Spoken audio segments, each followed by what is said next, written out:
Hello, good afternoon or good evening, Rob, and welcome to Holker Street for this second round FA Cup replay. In a change to our schedule, unfortunately, our main game tonight, Burnley against Watford, was called off, as you well know. We don't need to talk any more about that. But in its place, we've got a really tasty second round replay. For the winners, it's a game against Barnsley. For the losers, it's back to Leagues 1 or 2, respectively. We've also got two Premier League games that we're across as well. I'll give you the lineup for this one tonight, but we also have not just Arsenal against West Ham at 8 o'clock, which kicks off, but a game that kicks off at 7:30. And making his long-awaited return to the TC Hub is Kieran, who should have an early update for us. Kieran, how has it gone at Brighton so far? Eventful. So in training, Ryan Nuri managed to injure himself. We think it's a possible groin injury. So we've had Fernando Martial start in his position today. And we also have had an injury during the game. Lead man at the minute in race for Jimenez, who is currently suspended. Hang-Wei Chan has taken the front line, but he's now gone down injured with looks like a hamstring injury. So we're about to bring on the man himself, Adama Traore. That should be happening in a minute. It's been pretty end-to-end so far. Brighton have had a little bit more of the possession. They're currently on the attack at the minute, but we've had a couple of breakaways, but nothing so far. Thank you very much indeed. Thank you very much indeed. I should also stress it as it's Brighton against Wolves, in case you were wondering. Right, anyway, let me give you the two teams then before we kick off here at Barrow. It's been quite a quick turnaround for me. So it's Paul Farman in goal, quarterfinals, of course, with Lincoln back in 2017. They're playing three at the back with Jones, Platt and Grayson. Then it's Brown, Banks, White and Barrow in the midfield four. Then it's Stevens and Gotts are the two attacking midfielders, and Gordon, the striker, up front. For John McGrail, who's the caretaker manager, but who also was a former Burnley player, but also a teammate of Paul Cook, it's Walton in goal, Vincent Young, Astula, Burgess and Penny across the back. So it's a 4-4-2 essentially here to Ipswich tonight. Aluko, Carey, El Mizari, Fraser in the midfield, and then Jackson and Norwood up front. The referee tonight comes from South Yorkshire. Russ is part of the world, and we'll be hearing from Russ in a few minutes' time with team news from the game tonight between Arsenal and West Ham, which you'll hear updates with as well. That's James Bell from South Yorkshire. And of course, if this game finishes after 90 minutes, we will be switching to the climax at the Emirates Stadium. In fact, we'll be switching to there when we're half-time in this tie as well, because we'll bring you the last 15 minutes of the first half at the Emirates as well. So you're going to have a nice little mix of FA Cup and Premier League action tonight here on the TC Hub. So Ipswich in the more darker strip, and the players, of course, will take a knee in the view of ongoing racism and the fight against racism, which is not acceptable in any walk of life whatsoever. So away we go then. Ipswich in the dark strip, Barrow in that blue and white sleeve shirts, and away we go then. A place in the third round against Barnsley at Oakwell. It's the prize for whoever wins this one tonight. It's got to be settled tonight, whether it's extra time, 90 minutes extra time, or penalties. But we'll soon find out what might well happen tonight. But it looks as if we're going to have a real cracking game here, hopefully for a replay that we can describe for you now. First throw in to Barrow, deep inside the Ipswich territory. Ipswich lying 12th in League One at the moment. Not where their supporters want to be. Of course, unlike Barrow, they've got nice big history in the FA Cup. 1978 under Bobby Robson. They beat Arsenal by a goal to nil. Roger Osborne, the scorer that day. Barrow, of course, I've already covered this season. They were beaten 5-0 by Premier League Aston Villa in an earlier round of the Carabao, which seems a heck of a long time ago, that is for sure. So we'll as soon as we get a break in play, we'll get some team news. In fact, let's get some team news right now on Arsenal against West Ham. Here's Russ Vernon for the first time tonight. Russ. Yes, thank you, JB. Good evening, JB. Good evening, Kieran. Good evening, listeners. Arsenal lineup with Ramsdale in goal, Tomiyasu White, Gabriel Intini at the back, Partey and Xhaka in front of the back four, Saka, Odegaard and Martinelli is behind the lone striker of Alexander Lacazette. Okonkwo, Odin, Milinhouse, Tavares, Lakonga, and Annie Pepe, Smith-Rowe and Nketiah is on the bench. As for West Ham, Fabianski in goal, Kufel, Dawson, Diop, Masuaku, Rice and Stoichek, Bowen, Lanzini, Fornals, Mikel Antonio is up front. On the bench, Ariola, Ashby, Elise, Noble, Krell, Vlasic, Ben Rama, Oxoflex and Yarmolenko. The big news which came out also just yesterday is that Pierre-Emerick Aubameyang was stripped of the captaincy. I can tell you the captain for tonight for Arsenal is the other shot leading the line is Alexander Lacazette, who is the man who has got the captaincy this evening for Arsenal. I wonder if he's got it full time going forward. But Lacazette is the captain tonight. Arsenal against West Ham, 8 o'clock kickoff at the Emirates. Thank you, Russ. So, yeah, big news there that Aubameyang, for his misdemeanours, has now been stripped of the captaincy. We wonder how long he's going to be at Arsenal for the foreseeable future. We'll just have to wait and find out about that one. Anyway, 0-0 whilst we're away still. We've had 2 minutes and 40 of the first half. We haven't had anything to... There was nothing significant happen while we were away, while we were down in the Emirates with Russ Vernon. Anyway, here's number 2, Brown, getting it forward there. Number 13 is White. White turns and pirouettes away, gets it back again. Long ball down the right-hand side. Headed away once more. Ipswich, of course, a team that has fallen on hard times recently. Ball out of play. It will be a Barrow throw. Midway inside the Ipswich half. Fraser there, number 11 for Ipswich. Good young side. Of course, Aluko played for Hull in that 2014 Cup final for Hull when they were 2 up and looking like coasting away with it against Arsenal. But then obviously Arsenal came back with a late show. Aaron Ramsey getting the winner that particular afternoon and winning by 3-2 after extra time in what was one of the more dramatic cup finals we've seen in recent times. Here's number 22 in Zara now. Plays it forward to Carroll. Carroll goes back to his goalkeeper, which is Walton. And now Vincent Young gets it forward again. Ipswich now looking to improve on their league position. Of course, League One. 12th in League One. Not where the fans, as I say, want to be. And it's a long journey up here. Some 300-odd miles from Suffolk here up to the Cumbrian Hills. The Lake District, Barrow in fairness. Beautiful Cumbrian town right on the northwest coast, just above Morecambe, just above Blackpool, of course. Of course, Grange Elber Sands isn't too far away. If you know your Lake District, and of course Lake Windermere is about 20 or 30 miles from here as well. So if you like your Lake District, then this is the place for you, I think. As Ipswich come forward with number 3, Penny. Now the ball not forward there by Burgess. Burgess trying to get it forward. Ball out of play. It'll be a throw in there. And we're going to just quickly go to Kieran because there's been a chance in that game for Brighton, I believe, Kieran. Oh, yeah, it was Brighton's best chance of the game so far. Brilliantly fed through by Bissouma, straight forward to March, who fires it just wide. But Jose Sarr was there to cover it anyway. Still goalless here, and 21 minutes gone. Thank you very much indeed, Kieran. As Gordon has just shot wide for Barrow in the commentary game that we're giving you tonight. Gordon shooting wide. In fact, it was well wide of target and didn't trouble Walton in the Ipswich goal too much. He's in an all fluorescent pink goalkeeper's jersey tonight. And there we are. Of course, as usual, you can comment on tonight's action. Please keep your comments clean. We are a family show, of course. So so of course we're across all TCL platforms tonight, not just the TCL itself, but we're also on JB Sports, Storm FM, TCL2, and JDAC Football. And of course, we're on Twitter and Twitch. Of course, our streaming partner for the season. The streaming app partner for the season is Melon Streaming App. Check that out at www.melonapp.com.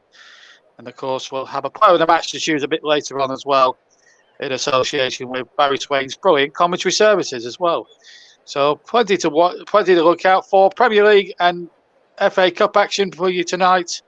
And it's the FA Cup we're concentrating on now as the ball is threaded back. And as soon as We'll keep getting regular updates from Brighton and getting from the Amex and the Emirates tonight.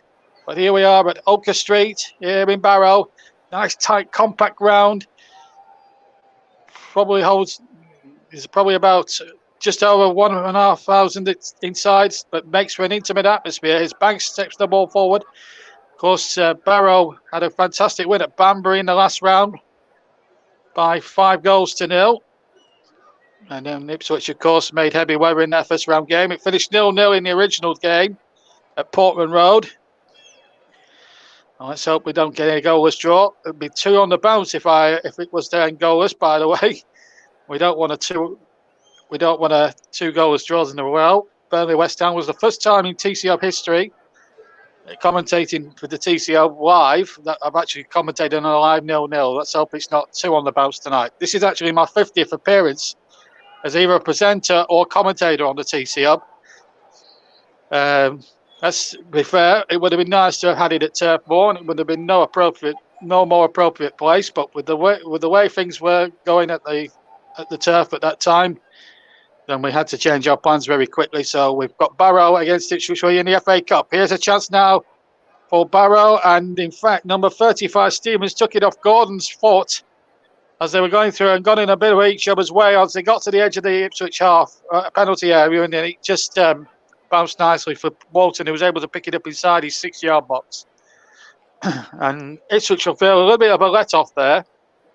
Of course, Paul Cook has been relieved of his duties at Portman Road recently. John McGrail has played for Ipswich before as a player and knows what it's all about to wear that red and blue and white strip of Ipswich. But Ipswich, a terrific side by design. That's a foul there by Aluko on number 28, Banks, who's the club captain. So a free kick to Barrow, just 10 yards inside the Ipswich half. 8 and a bit minutes played. And Crystal Palace now leading 1-0 against Southampton. That's a 7:30 kickoff. Will Sahar scoring the goal, and they lead Southampton at Selhurst by 1-0. Just to remind you that 3 Premier League games should have been 4 tonight, but as you know, Burnley Watford postponed, and that will be a corner to Barrow, conceded there by Penny. As Stevens trying to get in behind on the right-hand side. So just to remind you, the other 2 games that we're featuring are still goalless, Premier League, but Wilfred Sahar has scored for Crystal Palace, who lead Southampton by 1-0. Southampton really dropping like a stone in recent weeks as well. A little bit of a worry for them. Right, here's a chance now for Barrow now to try and make something happen here. Number 18, Grayson takes the corners, just like his dad did many years ago. Here's the ball into the penalty area, well headed away, but not very far. Ball played in there once again. Banks with a shot, hits a defender. It Portsmouth, number 3 there, right on there. It was Barrow. And he got his shot in, and in fact, the flag had gone up potentially there for an offside decision, but a bit of a pinball machine moment there as Burgess didn't get the header away properly, and as you can see there, offside there against number 3, Barrow, and a free kick to Ipswich Town. We've just had 10 minutes gone of the first half. If you're wondering why Russ is gone, his game hasn't kicked off yet, so we haven't, as soon as we get to about 5 or 10 minutes into the first half, we will be checking in with Russ Vernon. He will be providing commentary on the last 15 minutes of the first half during our half-time sequence here in the game at Barrow. Just to remind you, we'll stay on the air until the end tonight, whether it's through 90 minutes extra time or penalties. You will hear every kick that matters here on the TCO of this second round cup tie. As I say, cup replay, the winners played Barnsley at Oakwell. The ball forward, and I didn't actually tell you the referee, did I? I did actually. James Bell from South Yorkshire is the referee. He's had to travel about a good 200 miles himself to the Lake District this afternoon for tonight's game. As Jones puts it back, and now Platt onto Grayson. Grayson now gets his head up, knocks a long ball forward, looking towards Gordon, who tries to get away from Nizala, and he was brought down, was he? No, he wasn't, said the referee. Ball behind for a goal kick. And And in fact, let's just go. There's been an opportunity for Wolves. Let's hear about it now from Kieran. Oh, it was one of the best chances we have. I think Neves should have curled it a little bit more than he did, but it's one of his usual 30-yard screamer attempts, but it was straight easily into the hands of Sanchez. Well played though. It was well linked up from Traore, who crossed in absolutely brilliantly under pressure from about 3 or 4 of the Brighton defence. But Brighton do have a free kick on the edge of the Wolves box at the minute after Gianmartino literally just fouled someone. I'll bring you the goal from that if there is one, as soon as I know. But 28 minutes played, it's still goalless here at the Amex. Thank you, Kieran. Well, back here at Oaker Street, here's a chance now for Barrow on the left-hand side. Ball played back across and over the top from Gotts from 7 or 8 yards out. It was a lovely move down the left-hand side. A lovely cut back, and all Gotts had to do was keep the shot down. He did everything right. He side-footed it with the right foot, and it just went narrowly wide of Walton's goal here. Lovely play there involving Barrow, who crossed it back superbly, cut the ball back amazingly, but unfortunately, Gotts just couldn't provide the finish, and Ipswich Town survived for the moment anyway. So, still 0-0 in his second round replay. It should have been 1-0 a second ago to Barrow, which really would have split the blue touch paper in this replay. Didn't really come to life in the first one, if memory serves me right, at Portman Road. It wasn't exactly a classic. Let's just hope that this one is a lot more of a classic than it is. Usually a replay is more exciting than the first game. It's the only second round replay, in fact, out of the whole ties. They were all decided at the first goal, apart from this one. So here's Carroll now for Ipswich on halfway. Goes back to Inzala. Inzala now uses Vincent Young. And here he is now. Ball back to Walton. Here's Burgess. Burgess knocks it back again to Walton. And Ipswich now just looking for a way out of trouble. I think it might be down for Walton to give it a big bomb. No, he doesn't. He goes short to Inzala. He goes infield to El Missouri.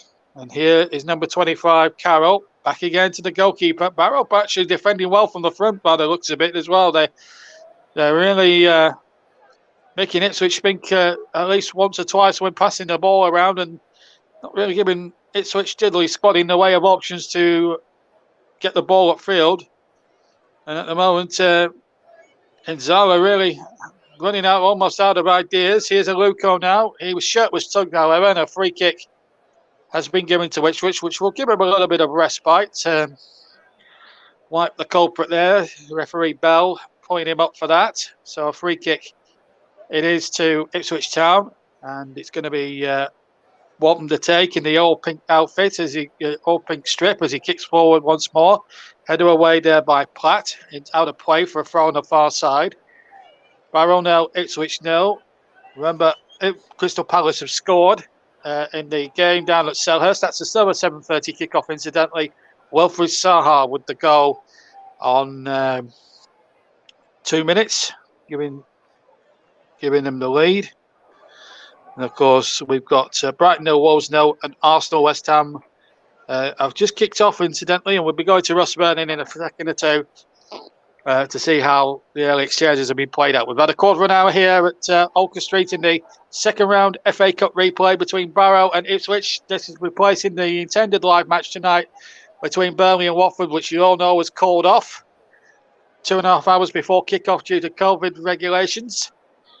Whether or not I agree with the validation of it, we're not quite sure, but we've just got to rock with it, I suppose, regardless of who thinks who on as far as opinions are concerned. But that's just what it is. And well, let's just cross over to Brighton, because I think there's been an opportunity. Has there been an opportunity there, Keith? Yeah, there was a little bit of an attack from Brighton there. March giving it a nice, easy, quick... another chance there from Brighton. March giving it a nice... Took the ball all the way along the line, tried to cross it in, but Markel was there, fully stretched, and he took a ball to the gonads. So he was down for a couple of minutes there. They've taken 2 corners. First one was well defended by Markel, straight off the top of his head over the top. And their second corner's just been quickly taken. Lamperty with a easy shot, I would say, curl it in the top bins. We put a bit too many bananas on it. So 32 minutes, it's still 0-0 here. Great turn of praise, that Kieran. And I like that. Ooh, there. That was very good. Anyway, 0-0 in this game as Fraser gets the ball forward, but Platt does well and gets it back to Paul Farman in an all-yellow strip this evening for Barrow. Former Lincoln City goalkeeper, was in that team, of course, when they were non-league. In 2017, when they locked out Ipswich along the way. Looked at the likes of Oldham, Ipswich, Brighton, Burnley. I'm saying that through gritted teeth, obviously. And then got to a semi-quarter final with Arsenal. They were beaten 5-0 that night, but they came away with an awful lot of credit, of course. Former manager's been knocked out, of course. Danny Carley, Portsmouth knocked out in the last round. So Pompey won't be gracing their presence in round 3 this year. I wonder if Ipswich will be gracing the presence. At the moment, they've been under the cosh here against the Barrow side, who at the moment are certainly shedding in terms of chances created and possession stakes. Here's Gotts on the far side here, the left-hand side, takes on El Mizuni, and he beats him there. Can he find a colleague? He's having to go backwards with El Mizuni tracking him every step of the way. And now here's Banks, the captain, with the tied back air. He looks a diagonal ball out to the right. And he finds number 2 here on the ball, Brown. And back inside to number 13, White. Now, Banks again. Nice ball if he can get Stevens in behind. Stevens with the cross back.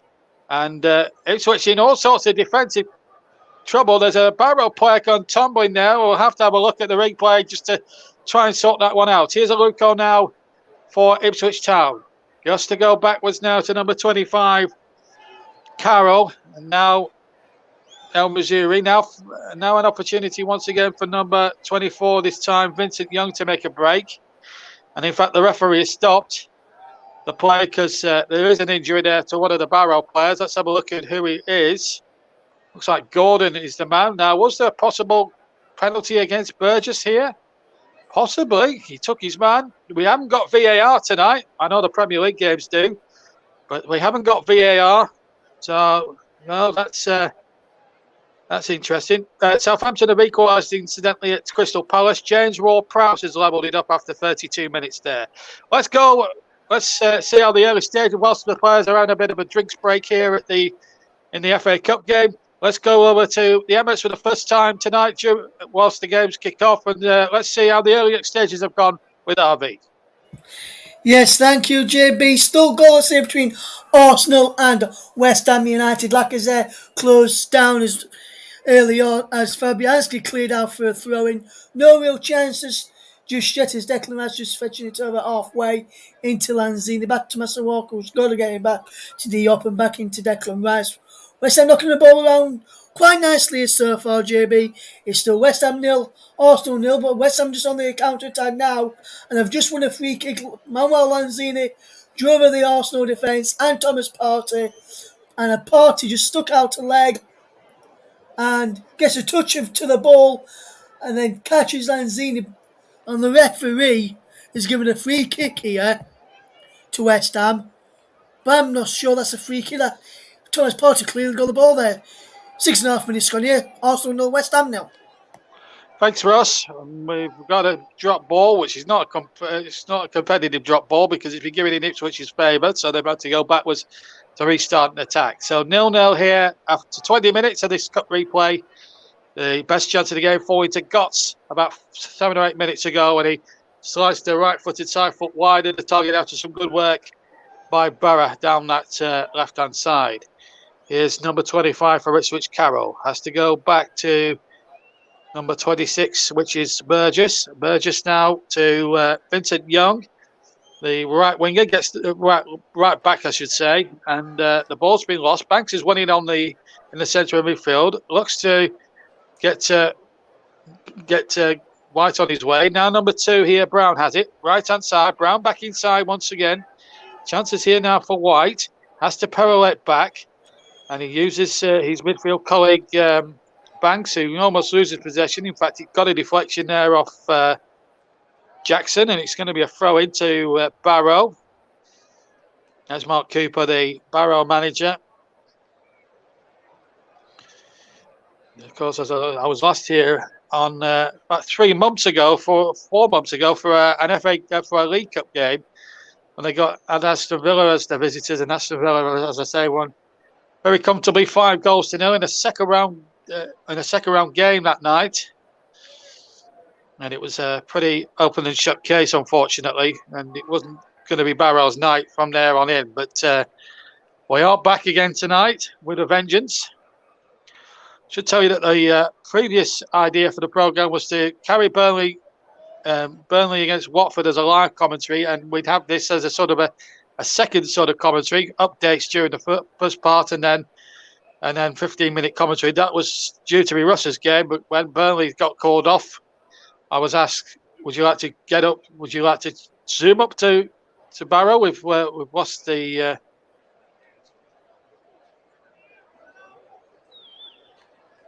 we've lost... something went wrong there. I think my monitor went awry, but there we go. But we'll get the pictures back. Just something that we needed to... Just something there that went a little bit wrong there, but we've got it back now. So 22 minutes gone at the moment. Broiger has just scored for Southampton. They're now winning 2-1 against Crystal Palace. So it's just having a little bit of a slide at the moment after a promising start under Patrick Vieira. We've now played 22 and a half minutes here at Olker Street. Still... Barrow 0, Ipswich 0 in the second round replay of the FA Cup. It will be played to a finish tonight, folks. Either through 90 minutes extra time or possibly penalties. Free kick to Barrow just 10 yards outside their own half. 10 out their own penalty area, I should say. Let's go for a quick check-up on the Emirates. In fact, we'll go to Brighton in a minute. But let's just get a progress report from RB for Arsenal against West Ham, that London derby. 8 o'clock kickoff. Let's see what the latest with Ross. Coming up to 10 minutes here, JB, and it's Arsenal 0, West Ham 0. Kiritine has just had a free kick into the wall. Arsenal then got a throw-in. A throw-in's come through in down the left-hand side, and there was an elbow to the face of Kiritine, I think it is. Tini tried to cross it in. I'm just looking at it again here now. Like I said, back heel through the legs of Dawson. Tini gets through. Vladimir Soufal on an elbow to the chin of the Arsenal left back. Arsenal have got a free kick. Vladimir Soufal has got a yellow card for it. And I'm surprised the VAR's not got involved in here to give him more of a serious, because he knew he was doing arm across him, caught him with the elbow underneath his chin. I think VAR maybe just... Anthony Taylor just having a word here with Gabriel saying, I'm refereeing the game here. He's trying to say it should be a red. And told Lacazette to come and talk to him as well. Arsenal free kick on the left-hand side of the penalty area, in line with the 6-yard box at the moment. 11 minutes gone here, it's still 0-0. We're interested to see if anything comes from this free kick, which is about to be taken any second now. We'll come back to the live match in a second after we've just seen this free kick here of Arsenal are in line with the 6-yard box. All the men inside there, Lacazette on the edge of the penalty area. If Arsenal decide to do that, he puts the ball in there, does Odegaard, and it's cleared for West Ham. Back in by the left foot of Girantini. It was Martinelli who brings it down inside the box. Fouls his man, Bowen, and it's 0-0 coming up towards 12 minutes gone here. And a super smashing commentary from Ross there. And he will take over commentary when we finish the first half here during our half-time sequence. So you will hear a bit of him commentating on the closing stages of each half if we get a result here after 90 minutes. Anyway, Barrow back here in the cut replay with a chance here for them. They've got it! They've got it on the edge of the area. Barrow have scored! And it's Stevens who's got it right foot, side foot, and it's soon past Walton before he could even blink. He never even moved, the Ipswich keeper, and the 1978 winners are behind at Olker Street. It's Barrow 1, Ipswich 0. Have we got a shocker in the FA Cup? The whole place has gone absolutely bonkers. Stevens with the right foot. It was a short corner here. Lovely ball back again by Gotts, and Stevens just smashed it in. Walton did not have a price. And what a moment for Barrow. In the second round replay, Stevens with the right foot deflects off a defender and it goes in. The goalkeeper beaten before he could set himself. And we have a shock on at Oaker Street, folks.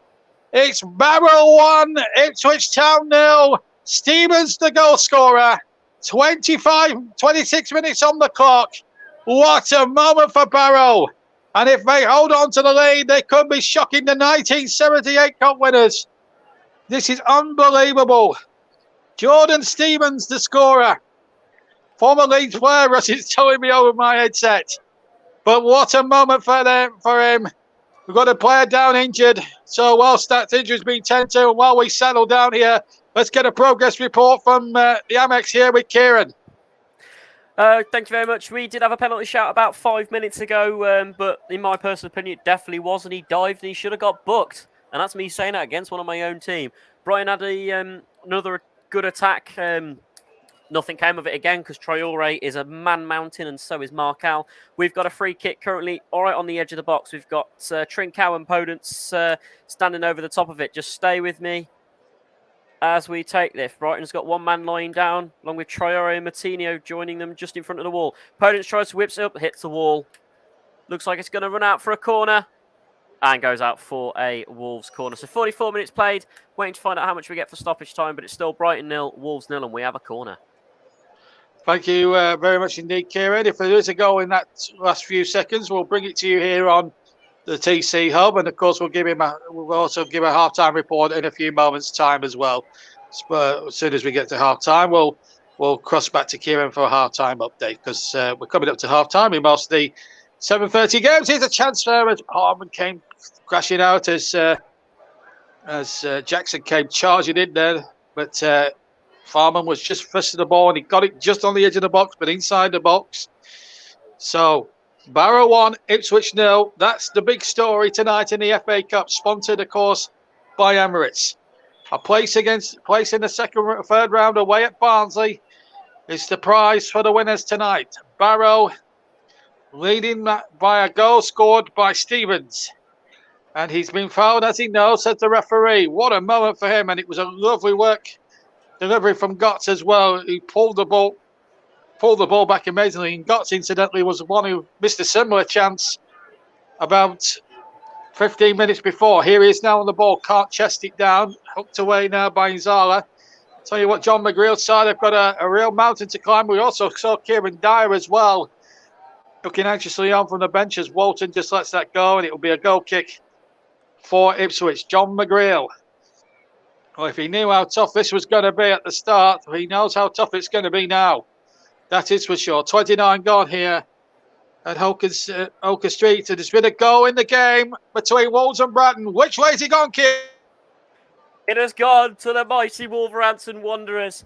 Two corners very quickly taken. Ball comes straight out to Neves, flips it straight over all the way over the defenders, straight into Romain Saïs's path.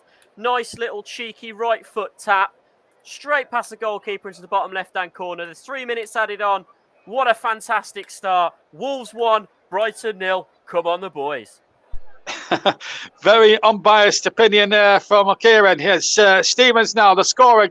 Bundles down. Oh, and an opportunity there inside the penalty area. It was Gotts again with the right-footed effort. And Stevens, again, not for the first time, getting free down that right-hand side. No doubt he was onside as the ball was played. Lovely early cross in there. And Gotts again with the right foot, just narrowly wide of Walton's right-hand post. But the football that Barrow are putting on tonight so far is getting the seal of approval from this small but very full crowd here, around about 2,500 inside Oaker Street, which is, well, on a bad day, can be very cold, but it's, tell you what, it's hotting up here. It's actually been quite mild in the northwest recently.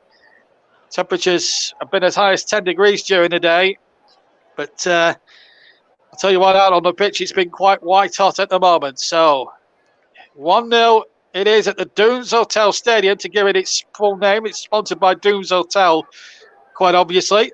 Ipswich, just a little side note on Ipswich's sponsorship deal as we come towards the half-hour mark. They're sponsored by leading pop star Ed Sheeran. Never heard of him. My knowledge of pop music ends at 1989, but apparently he's had major success, and apparently he's got a Christmas song out with Elton John, I'm told.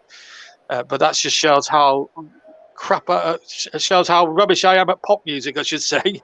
Excuse me there. But anyway, corner kick. We'll cross over in a second.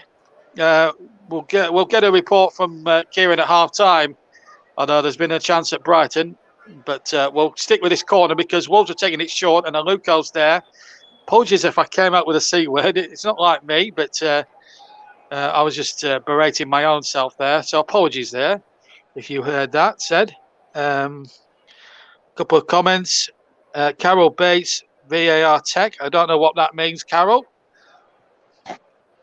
I don't know what you mean by that, but we'll take you whatever you say. If you want to comment, please actually comment and make sure that the comments make some sense to us so we can actually read them out on air. That would be quite helpful, actually, ladies and gents.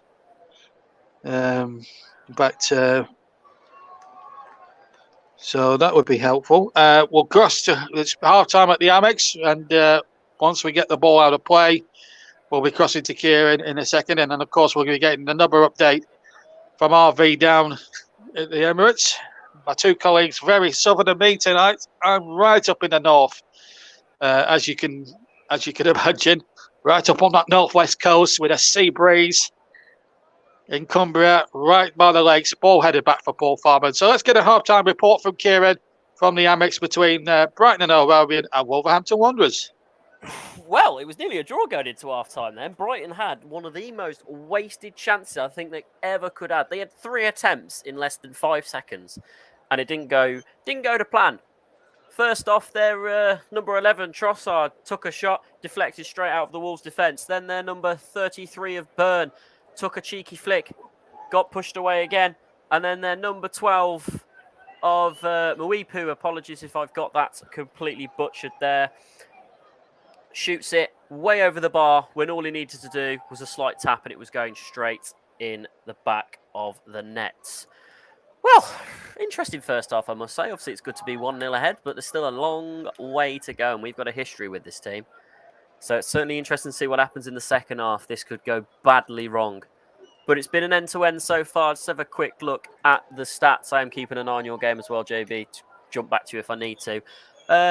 Wolves have had fair amount of possession, 45%. Brighton's had a 55%. They've had more shots with 5 and only 2 of those on target. We've got slightly more accuracy with 3 shots and 2 on target. So it's fairly, I'd say, even Stevens at the minute. But obviously we're more dominant with the goal. They were calling for offside, but it's been checked, and it was definitely onside. Chance for you. Yes, and there's a chance there. Thank you very much, Kieran. Go and enjoy your half-time bovril. Here's number 13 on the ball. White will be crossing back to Russ Burden in just a second, folks. But there was a chance. It's probably petered out a little bit, but let's just see. Here's Gordon getting the ball forward.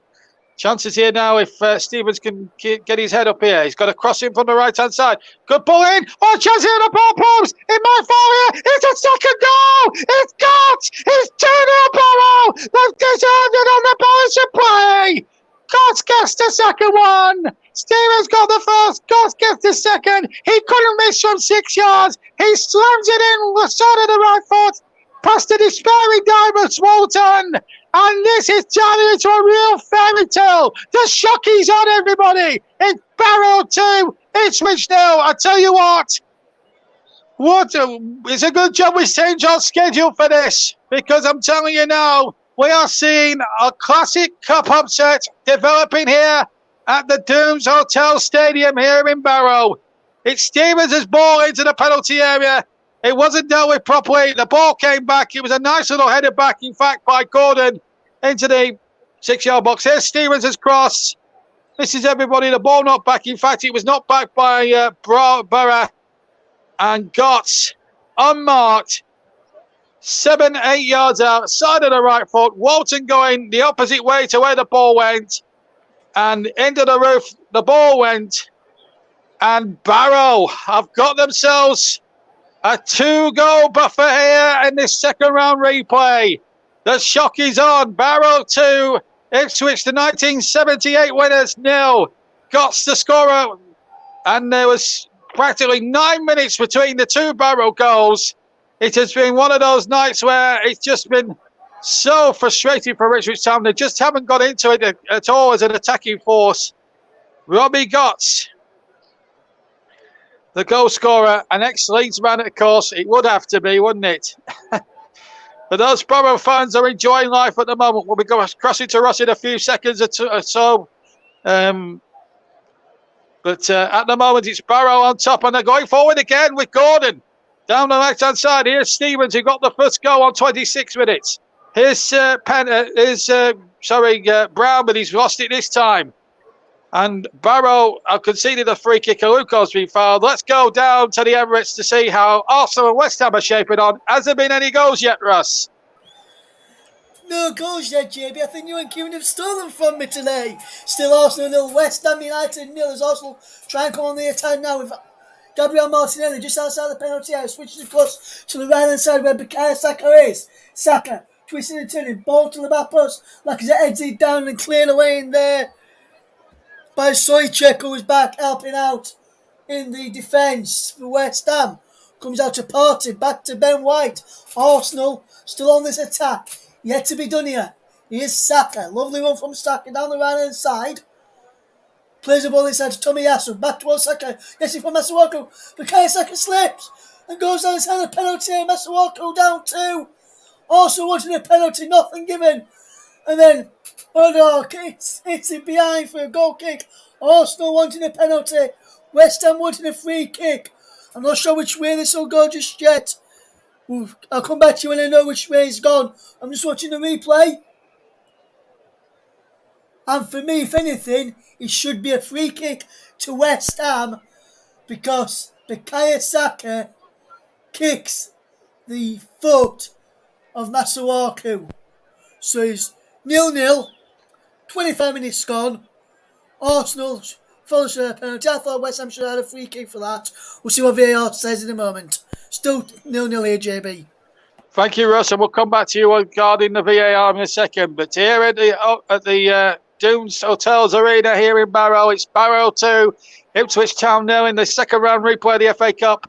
We will be crossing to Russ at the half-time during this game to bring you the closing stages of commentary between Arsenal and West Ham. So we will be crossing for 15-minute commentary at the climax of the first half at Arsenal. So don't worry, we'll be keeping you entertained all the way through on the programme tonight.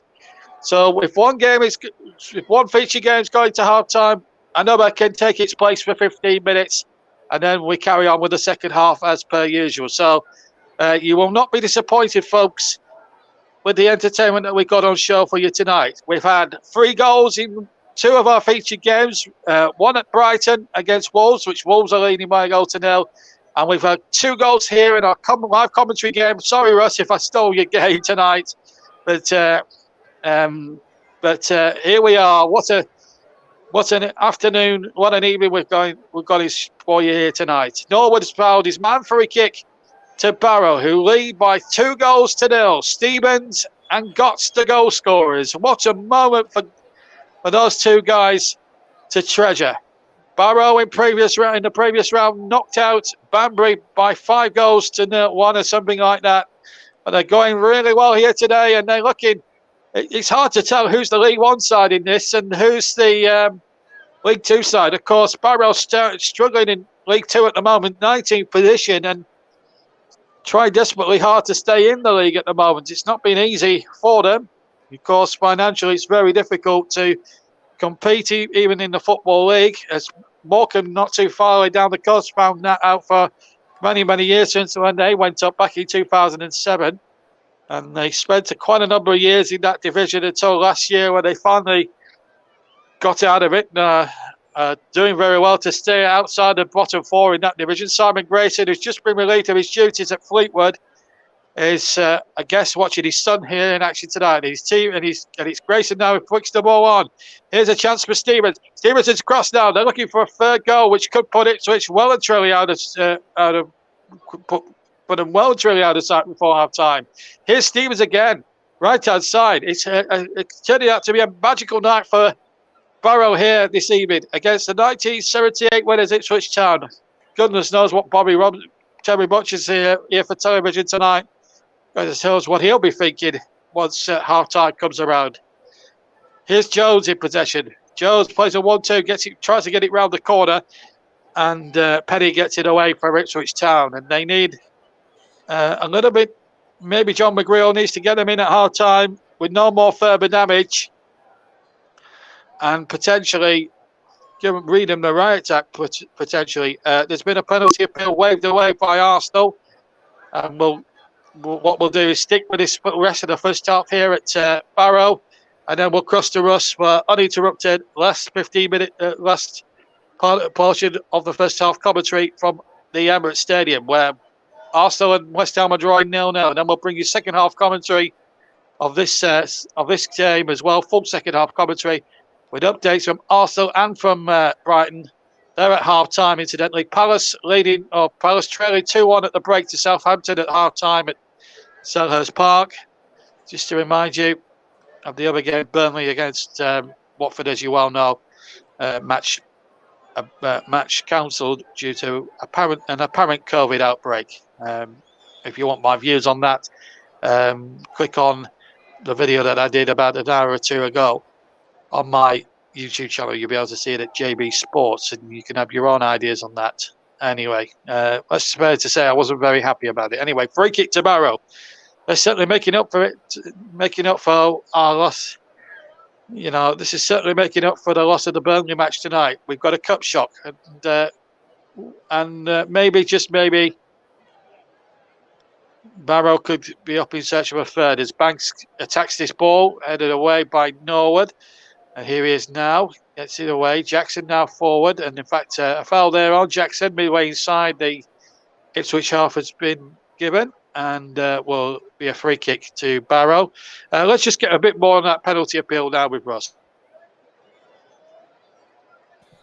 Yes, JB. Arsenal got through with Martinelli, went down under the challenge, no penalty there. But then Lacazette broke through, pulled the ball through the legs of Dawson, got his other leg trapped between Dawson's. Dawson went to try and block the effort. He went down. Arsenal appealed. As he was right in front of the incident, on top of the incident, said no, and I think that was the correct call. Arsenal 0, West Ham 0.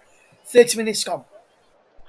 Thank you, Russ, and we'll be coming back to you shortly, and you're going to guide us through the last sort of 12 minutes of the first half there. We'll come back, and you'll hear Russ commentating on the closing stages of the first half during the half-time sequence here at Barrow. JB Sport, TC Hub in association with JB Sports, J That Football, Storm FM, and TC Hub 2 and Twitter and Twitch bring you FA Cup and Premier League action for a Wednesday night. Free kick Ipswich, far side. Can they float it in deep inside Barrow territory? Can they find a way back into this Ipswich? They need to strike while the iron is up before the break. Header behind it will be a corner. And it was headed behind there by Platt. And it just should be past Paul Farman's right-hand post. So an opportunity now for Ipswich in the darker shirts to try and pull a goal back. And they need a goal here, as the ball is going to be corner's going to be taken far side. Are we going to see a bit of a turnaround here? As Amazumi and number 2 there, Brown, are being spoken to by referee Bell. It's always you're always going to get jostling and pushing, and as we're going to 200 minutes at the end of the first half, folks, it's 2-0 to Barrow. 2 goals in the space of 9 first half minutes.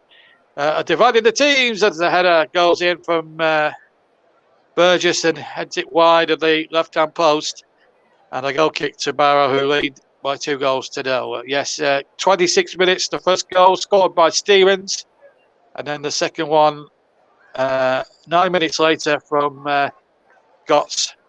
Both nice right-footed side-footers into the roof of the net on both occasions. Really good finishes there, which has got the Barrow fans purring with delight here at the Dunes Hotel here in Barrow, in fairness. Dunes Hotel Arena, I should say. Anyway, here's a goal kick to Barrow, taken by Paul Farmer, right-footed. Of course, a quarter-finalist in his Lincoln days many years ago. Ball straight out of play. Will be a throw-in to Ipswich. We're now playing the second of the 2 minutes added on by the fourth official. FA Cup second round replay. The winners go to Barnsley in round 3 on January the 7th. So a real upset here in the making. It looks as if it's going to be Barrow who are going to walk well at the moment. Here's Gordon on the far side, takes on Inzala, gets the cross in, it goes behind everybody, and Ipswich making another dog's dinner of trying to clear this at the moment. They defensively have been rather poor, Ipswich Town, in a lot of respects. They just haven't really got into it at all. But meanwhile, here's Norwood now, down the left-hand side for Ipswich Town. How you must feel for their supporters, having made a 700-mile round journey for nothing, and their team really haven't put on enough of the display to warrant even being back in this game. It's been a torturous first half for all Ipswich Town supporters, I'm afraid. As the whistle is bolted for half-time, so before we go over to Russ, let's just sum up that first half in a few minutes, in a few seconds, shall we? Stevens with the first goal on 26 minutes, putting Barrow into the lead. A superb right-footed shot, and then 9 minutes later, Gotts, after some good work, firstly from Stevens, with a cross, header back brilliantly there by Barrow, and Gotts with a side of a right foot from about 8 yards out. He could hardly miss. And I'm off on my half-time bubble, but Russ is certainly ready to take over from me now, as he takes you now through the closing stages of the first half at the Emirates. So, Russ, it's all yours for the next 15 minutes. Thank you, JB. Good evening, everyone. Welcome to the Emirates, where it's still Arsenal 0, West Ham United 0, as Arsenal just keeping the possession. At the back is Gabriel across to Ben White, and Ben White will play the ball forward, will he? No, he plays it back to Gabriel, his defensive partner, and Arsenal will just try and get the ball forward. Here's Declan Rice for West Ham, though, into Lanzini. Good ball into Fornals. Out wide on this right hand side is Kufal. Down the line into Lanzini. Lanzini on towards Jared Bowen. Can it be a super smashing great cross here from Bowen? No, he cuts inside and then takes a shot which wasn't super smashing or great, and he blocked by Arsenal, but West Ham have the ball back. Here's Masuaku into Declan Rice once more. Rice plays a lovely ball across to Vladimir Kufal, fetches it down under pressure there from Kieran Tierney, but he still keeps possession. Ball's not going out of play as he wanted for a corner. Tierney has it to away ball as far as Bowen. That's been a bit better from Bowen there to play back to Dawson. Now Rice will come forward again and start the attack again for West Ham. Into Fornals, who will look up and feed in Dawson. Dawson across now to Soufal. Soufal back into Dawson, and West Ham will look to keep possession coming towards the end of the first half. It's Arsenal 0, West Ham United 0 here at the Emirates. 36 gone. Lanzini across into the path of Dawson. Down the line it goes, and out of play for a throw. We'll get across to Kieran in a couple of minutes for an update on the second half. There's just been a chance for Wolves. We'll go across to Kieran for that one right now, actually, as is going to Arsenal. It's still 0-0. Kieran, chance for Wolves there, I understand, my friend. Oh, it was so close. It was so close, but bear with me. I've got Adama Traore in the attack now. What a through ball. Take it. Oh, great save. No, getting to the chance back before there. Nice little link-up play between Podence and Martial. Podence flicking it towards Martial. Martial goes for a cheeky little shot from probably a 90-degree angle. Just a little bit too high, ricochets off the crossbar and goes back out. But just Traore with a fantastic little run, feeding straight forward to Trincao. I think Trincao should have put a little bit more power on this and maybe dropped it to the left a little bit more. But that was a really good chance. We have got a corner now, but it's 48 minutes played, and it's Brighton 0, Wolves 1 still. Thank you, Kieran. Back to Kieran with any updates as the evening progresses during the 50 minutes here and during the second half of Barrow against Ipswich. It's still Arsenal 0, West Ham United 0 here as West Ham with a chance from Lanzini just gone wide of that left Dan Purse's Ramsdale watched on. Ramsdale now takes a goal kick up towards this right side where Tomiyasu will challenge Declan Rice with. Rice wins the header ball as far as Partey. Now it's Stoichek who hits the ball up in the air looking for Mikel Antonio, brings it down on his knee, who goes out of play through an Arsenal throw.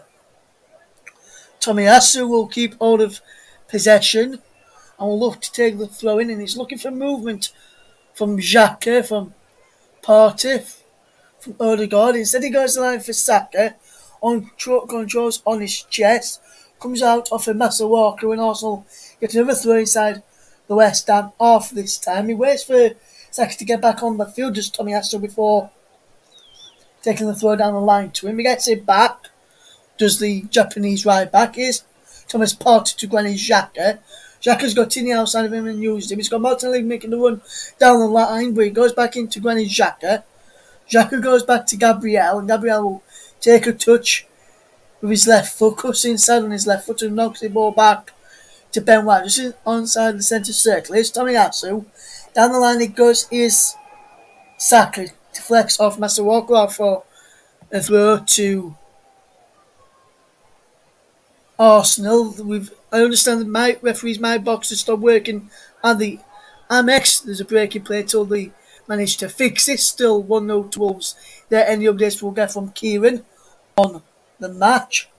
Here's Lanzini, gives the ball to Rice, who fouls Lacazette. So the Arsenal captain today felt. Lacazette knocks the ball back. Here's Saka. Saka inside the penalty area. To Odegaard, back to Saka. Goes to Xhaka, whose shot is blocked. West Ham can get clear on this post. Tini fires. And off the crossbar from Kieran. Tini breaks away. Also when Kieran up inside the box there. Breaks for Odegaard. Left hand side.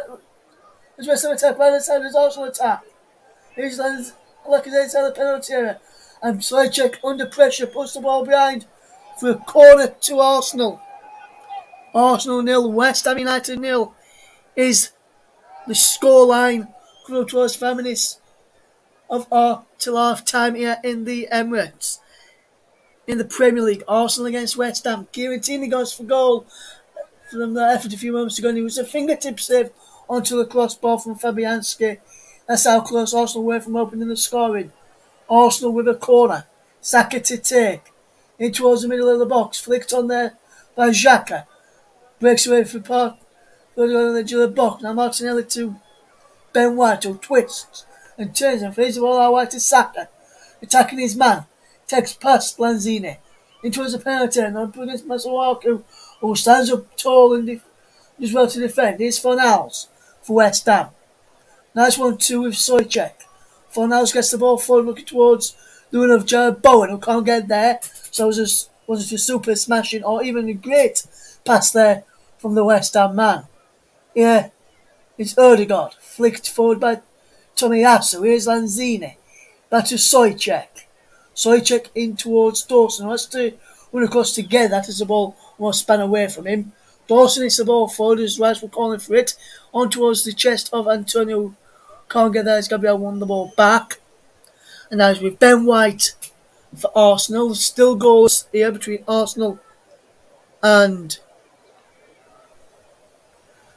West Ham, as West Ham do some fantastic defending to get the ball away on this far as Alexander Lacazette. Lacazette into Tomiyasu.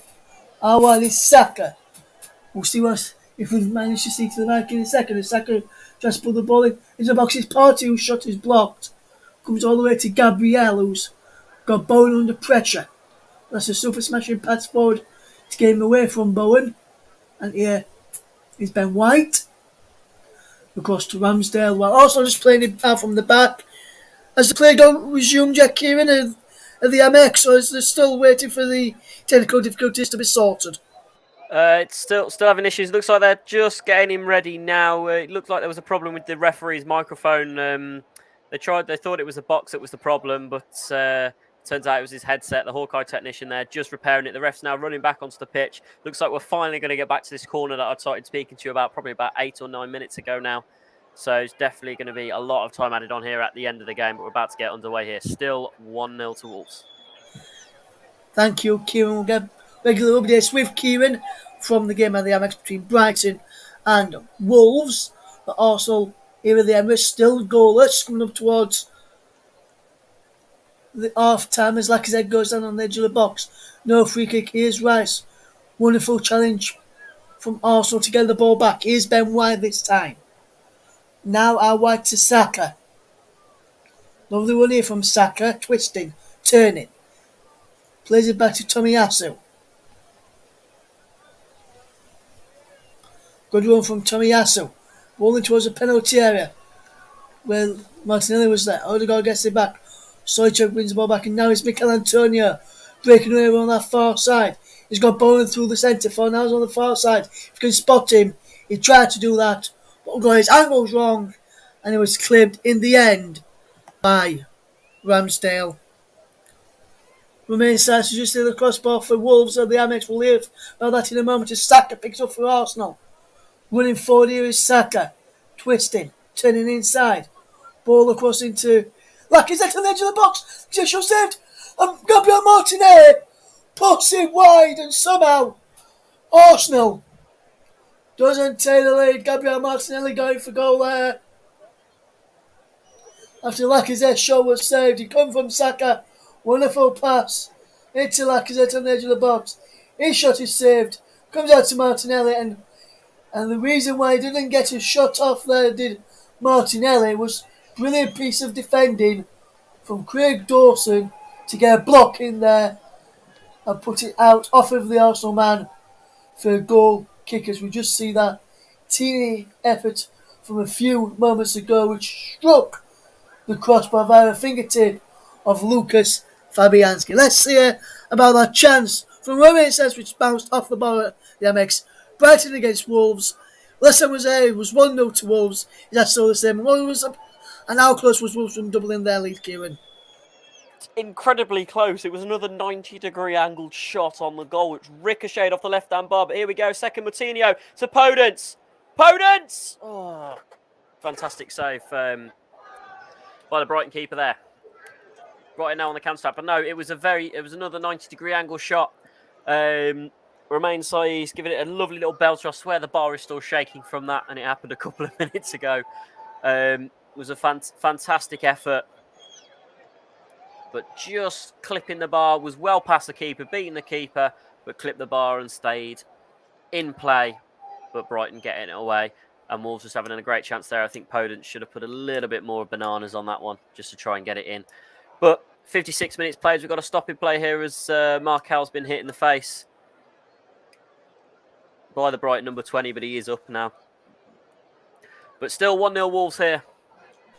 Thank you, Q. Get back to Q. Regular updates as Lacazette can't keep the ball in play for Arsenal as West Ham in a throw as we come towards the end of the first half stoppage time here, where we've got a minute of that. The minute is about 5 seconds before that minute is up. The referee, Anthony Taylor, blows for the half-time whistle, and it's Arsenal 0, West Ham United 0 at the break. Fantastic first half. No goals, but chances for both Arsenal and for West Ham in the end. And Arsenal going close. West Ham going close as well. And at the moment it's still 0-0 between these two sides. We'll get back to JB very, very shortly. I'll just keep going for the first half. It's still 2-1 to Southampton against Crystal Palace in the game, which also kicked off at 7:30 this evening in the Premier League. We've just said our Wolves are still leading by a goal to 0 against Brighton. We'll get ready for the second half of our featured game in a second. I can just see from the reactions that I can see that Kieran, I think there's just been another glorious opportunity in that game. But which way Kieran has gone back? I think from the reaction I can see here, he's gone to the way of Wolverhampton Wanderers. Tell us all about it, my friend. Yeah, it was another glorious chance. It was wasted again. Podence not putting the power on his shots, just going for a little tap rather than the full power. It was a fantastic breakaway play. Veltman dropped to the ground, slipped on probably water as the grass is a bit slippery. You can't see the quotation marks I'm doing here with my fingers. But ran a drama straight the way through, squared it onto Podence. All Podence had to do was put his foot through it and put as much power in it as he can. But he decided to go for the less power shot, and it was easily saved by Sanchez. So it's still 1-0 here as we just approached 59 minutes played, and Brighton are back on the attack. Yes, thank you, Q. We'll get back to our featured match in a few moments between Barrow and Ipswich. And right on Q, the teams are back out of Barrow against Ipswich. Time for us to hand back over to your match commentator, JB, for second half commentary, and then updates on Arsenal against West Ham and Brighton against Wolves throughout the second half before commentary will resume for the final few minutes, unless it goes to extra time at Barrow against Ipswich. Then we'll just have updates on the rest of the Arsenal game. But back over to Orchard Street for Barrow against Ipswich. He's over to your match commentator, JB. Thanks, Russ. And a couple of substitutions. Wolfenden and Sam Morsey have come on, and they've replaced Fraser being one of them. And I can't tell you who the other one was. I can't remember. But what I can tell you, if Russ can help me with that second substitution, that'd be great. Basically, so Ipswich, so Ipswich now have made two substitutions, but I can tell you that Morsey and Wolfenden are on for substitutions. No changes I can see from either from Barrow's point of view. So it's as you were for them, as they lead by 2-0 going into the second half here at Olker Street. A very darkened night here in the Lake District. It's a trip to the lakes that Ipswich won't have too many fond memories with at the moment, unless they can drag themselves back into it again. As we get underway then, Banks gets us up and running as he plays the ball back, and away we go then. And we'll be crossing to Kieran in a second or two. There's been an opportunity in the game down at the Amex. But off we go then. So two substitutions at half-time. Wolfenden and Sam Morsey are on. So the changes have been made by John McGreal at half-time. He's not happy as Aluko spreads the play out towards the far side, but it's well intercepted by Brown. And the ball then knocked forward once again. So it's Wolfenden and Morsey on for Carroll and Fraser. So it's Carroll that's been sacrificed, the other substitution. Thank you for confirming that. Thank you very much indeed, Russ. You go and enjoy your half-time bobble. Here's a chance now for Ipswich, and it's stabbed wide by Norwood inside the area. It was a long ball forward from the left-hand side. Norwood got in behind, but stabbed it with the studs right-footed. It was a long kick, in fact, by Walton that got him in the clear, but he stabbed it wide of Paul Farman, but stabbed it wide of Farman's right-hand far post, and Barrow survived for the moment. So let's go straight to the Amex for and get some put the flesh on the bones of a chance for Brighton, and it's over to Kieran.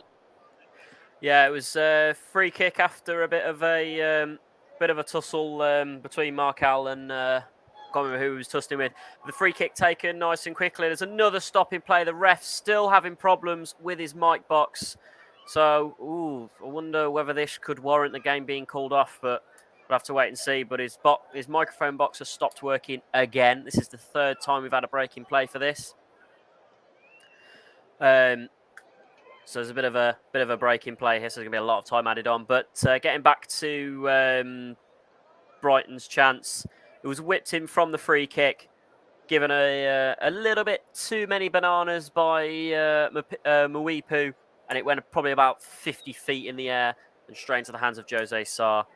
So a bit of a wasted chance. They're putting too much bananas on their shots. We're not putting enough bananas on our shots, so it's definitely frustrating. But another break in play here as the ref gets his microphone box sorted again. But still, Wolves 1, Brighton Hove Albion 0. I'm expecting at least 10 minutes added on here. Oh dear. Anyway, meanwhile, while we're away, Ipswich created a chance from the right-hand side. It was stabbed wide for a corner. And maybe the substitution's working, but Interesting what's going down at Brighton. I hope they put a lot of batteries down there for the referee's walkie-talkies as the ball is sent into the area and the header just goes wide inside the penalty area. Bit of a crowd scene in there from that corner from the right-hand side. It was flicked forward, and I'm just trying to make out who it was. It was Wolford who got the header in and just missed the angle of Paul Farman's left-hand post and crossbar. But Wolford in there almost making the impact for Ipswich Town, who trailed by 2-0 here at Olker Street in Barrow. John McGreal, Kieran Dyer, former Ipswich player, came through the youth academy at Portman Road. Went on to greater things at Newcastle, of course. Of course, he had a stint in the jungle a few years ago on I'm a Celebrity, Get Me Out of Here, of course. Well, we can't forget that part of his life, can we?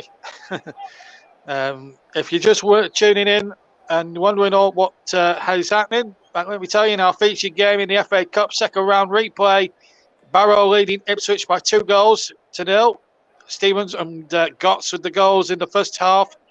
Stevens after 26 minutes, Gotts 35, putting Mark Cooper's team in charge. Elsewhere, Crystal Palace 1, Southampton 2 is the latest score. In our other featured games, which we've got updates from Kieran tonight, and we're glad to have him back on the TCR. By the way, it's Brighton 0, Wolves 1. That's his team, incidentally, Wolves. So good night for him so far. As Brighton stage a bit of a comeback. And in Russ's match, we've got Russ Vernon, of course, at the Emirates Stadium, where it's goalless at half time. He's having his half time Bovril, and this will bring him once he starts the game in the second half. We'll be rejoining him for updates throughout the conclusion of this cup tie. And of course, if it does end after 90 minutes, this cup tie, we'll be switching straight to the Emirates for the rest of the night with Russ to bring you the climax of West Ham against Arsenal. So plenty to look forward to there. In fact, Palace have equalised. Jordan Ayew has just scored. In a while since he scored, 65 on the clock there. Palace 2, Southampton 2. We'll crack it down at Selhurst tonight. So real crack it down here, up here at Olker Street.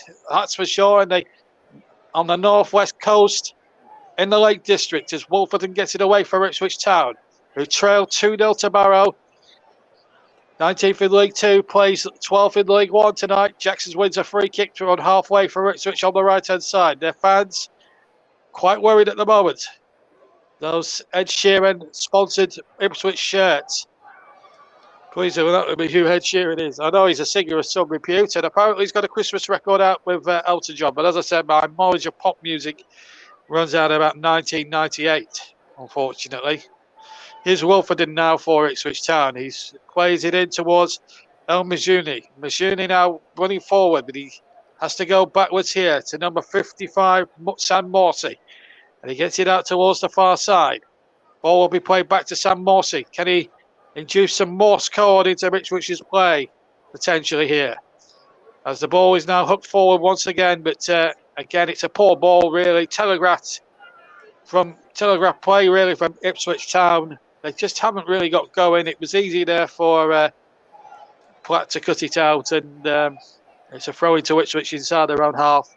Well, just inside the Barrow half, which Vincent Young's going to take on the near side. 2-0 to Barrow. Gotts and Stevens, the goal scorers. Stevens with the first one on 26.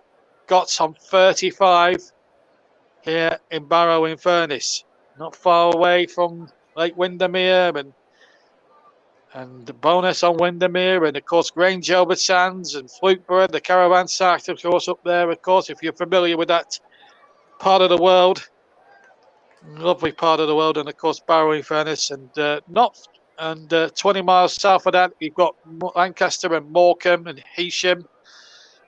Nice part of the world in that part of the world. There's Barrow have some defending to do, and the ball is up behind. Ipswich think it should be a corner there off number 14, Jones, but it's a goal kick to the Ipswich players' constellation, and they can't believe it.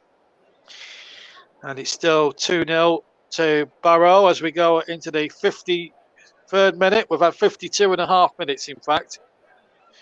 And it's going to be Paul Farman, who is an experienced cup campaigner, played in that 5-0 trouncing against when they were transferred nil by Aston Villa. But at the moment, he's on course for a clean sheet and maybe back to shocking people in the FA Cup, Paul Farman. Terrific little goalkeeper he is. I remember him at Burnley in that when they won, when his team at the time, Lincoln City, won by a goal to nil. He kept out Andre Gray, Joey Barton, Ashley Barnes on many occasions when Lincoln achieved one of the greatest victories of all time in the FA Cup in their point of view. Elisa Luco, a finalist in 2014, trying to get some pride back into their play now as Al Masuri now finds Sam Morsey. Can he inspire a bit of Morse code into Ipswich's play? Morsey shoots and it's not held by Farman and holds it at the second attempt when Jackson was charging in there and Farman is down injured.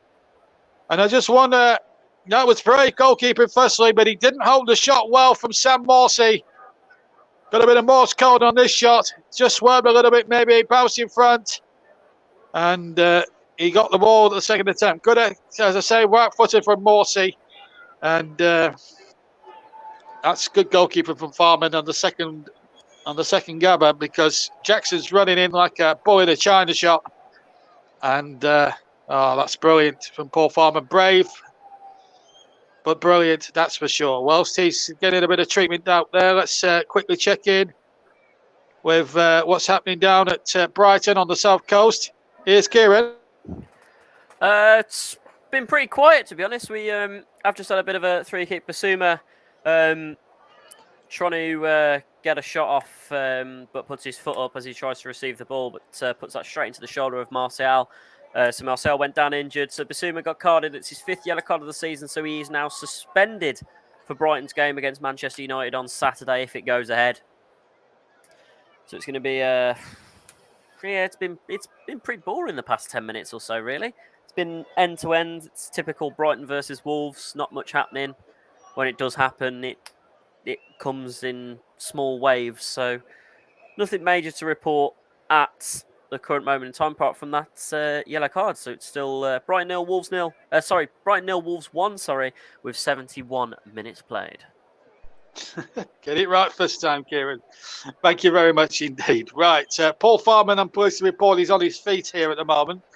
It was a good time to join Kieran at that point because obviously we've got the injury. Farman is got mud on his jersey and at least he's okay now. He's just rubbing some excess mud off his gloves onto his goalkeeping jersey, and the ball now is in his hands, and he'll kick out from his hands from the edge of the area. He was inside the area as he struck the goal kick. Just to clear up any confusion from any listeners that might be listening and thinking, what's he saying? As Ipswich in those Ed Sheeran sponsored shirts, they may look the part in them, but they're not playing the part at the moment because they're 2 goals down to a very spirited and very well organised Barrow side who have really been good value for their lead. Ipswich have had a couple of good opportunities, but Paul Farman's been very good. Here's Grayson now, has to go back. Uses Platt. Platt now in field, and that's a foul. Surely there on White there, and it's got to be a booking, surely. I would have thought so. The referee calling the Ipswich player over. White was completely poleaxed there as he went forward. And it's going to be El Missouri who's going to get his name taken, I think. Let's have a look. Oh, he's late, that's for sure. The ball had already gone a long time before Missouri got White in the tackle there. Sent him flying there, almost poleaxed him in that respect. So a free kick to Barrow. I certainly had a stiff talking to. Whether he's got a yellow card, we'll have that confirmed in just a second by the TV. ITV, in fact, the host broadcaster for tonight's match, as the free kick is taken down the near side. Good crossing there from Goss, and then Banks on the volley. And then another volley that just goes wide for a goal kick. But it was Stevens again, I think, with the shot. It was a lovely move, and it was Scotts with the crossing from the left-hand side, and Banks had the first effort, the captain, and then Stevens the second, and Stevens' effort went just wide of the target. And here comes Jackson now for Ipswich inside the area. Jackson tries to cross it back, hits the defender Grayson, and goes behind for a corner. And it's all happening here. It's on Sky or BT. It's not on either of those platforms tonight, the cup tie. It's on ITV4 if you want to watch and listen with our commentary. It's on ITV4 tonight, the cup tie. Sky and BT don't have the televisional rights for the FA Cup anymore. But if you want to watch on ITV4 but listen to our commentary, you're more than welcome to do so. We'll do that for you. Here's Aluko with the corner in towards the near post. Flick on towards the back post this time. Here's Wolfenden, picks the ball up, finds Penny. Penny now, it's got Wolfenden on the overlap. Wolfenden has it now, taking on number 14 here. Jones. Had to get it through my nose there just for a second. Here goes Barrow now with a break on here with Gordon. Looking to get players forward. Gordon's bowling wasn't the best. And in the end, the attack breaks down. But Ipswich making a bit of a dog's dinner of clearing out. And Stevens has come away with the ball. Stevens, right-hand channel. Has to cross. He was hugging the right-hand touchline, actually. Here's Scott, the second goal scorer. Finds the first Stevens, who slips as he crosses. And he hits the dressing room area behind Walton's goal. Behind for a goal kick. And that's the verdict here. And let's go back with the latest opportunity for Wolves. Here's Kieran at Brighton. Oh, it was a fantastic chance for us to go 2 up, but fortunately, it was great play. Semedo winning the ball, running it down the right-hand side. Nice, easy cross, but Trincao just a little bit too slow, and it runs a little bit too far ahead of him. Markel is now down injured again. He's one of our most injury-prone players. I don't know why he bothered playing him, but hey-ho. But no, another fantastic chance that we were just too slow for. Trincao just being a little bit too slow. But still, 25 minutes to go. It's Brighton 0, Wolves 1. And it's okay, I think we're going to cross straight to the Emirates where there's been a goal. Yes, that's right, Kieran. Arsenal 1, West Ham United 0. Is that man Gabriel Martinelli with the goal for Arsenal. It was a wonderful break down the left-hand side after ball through from Alexander Lacazette. Martinelli ran through and put it beyond Fabianski superbly. A wonderful shot from just inside the penalty area with his right foot across the goalkeeper into the far right-hand corner, just inside the left-hand side of the penalty area. And on 48 minutes, Arsenal 1, West Ham United 0. And a bit of news regarding the Burnley game as well. One of their local reporters, I've just seen a tweet from him saying he believes Watford informed the Premier League around 2 o'clock of the situation. PL had a meeting around 4, and the first time Burnley knew the game was being called off tonight was 15 minutes before the press release was sent regarding the Burnley versus Watford game this evening. But the Emirates is 1-0 Arsenal after going up towards 49 minutes gone. Thanks, Russ. Interesting news coming out of Turf Moor tonight, that's for sure. Burnley not informed until 5:15, which makes me wonder why they weren't consulted before. But anyway, here come Ipswich now on the break here. Chance inside the area, and it just wouldn't drop from Norwood. And Farman is having a word with his defenders for letting Norwood get in behind him. And Farman really bailed out Ipswich there. We've had just over an hour, folks, at the Dunes Hotel Arena here in Barrow in Furness for our featured FA Cup tie. It's our replacement game in place of what we should have been giving you tonight, which would have been Burnley versus Watford in that 17th, 18th place showdown in the Premier League. That's what we were going to bring you tonight with updates from this game, but we've had a bit of a reshuffle. We've had to think about the programme again.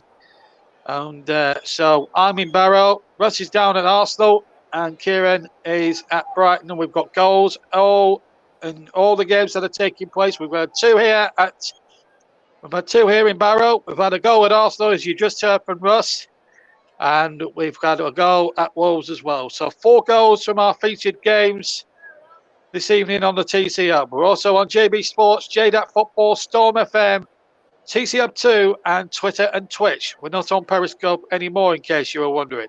Goal kick taken by Farmer. The long kick headed away there by number 16, El Mosuni, and then the ball's headed on, but it's straight into Parman's hands again, and no danger for Barrow. We're also sponsored for the season by Melon App. Check that out at www.melonapp.com. And of course, we're only players of the match, and we'll have a player of the match from the Arsenal game too. When we pick up commentary with a quarter of an hour of that one to go, should this game finish after 90 minutes, of course, and we'll have that too. We'll also have a player of the match from this one as well. And they're sponsored, of course, by Commentary Services. Anyway, here's Walton now with the kick, and of course we've got a Facebook page, of course, www.facebook.com/the Commentary Hub, which you can see on the screen on our screen ticker.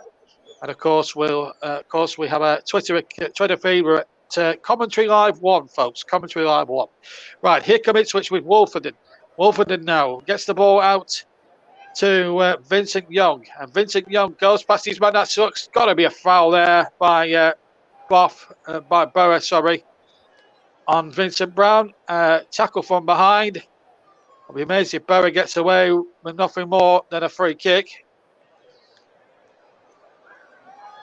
Looks as if the referee, James Bell from South Yorkshire, is just going to keep his cards in his pocket at the moment. He's been very reluctant to show cards left, right and centre here.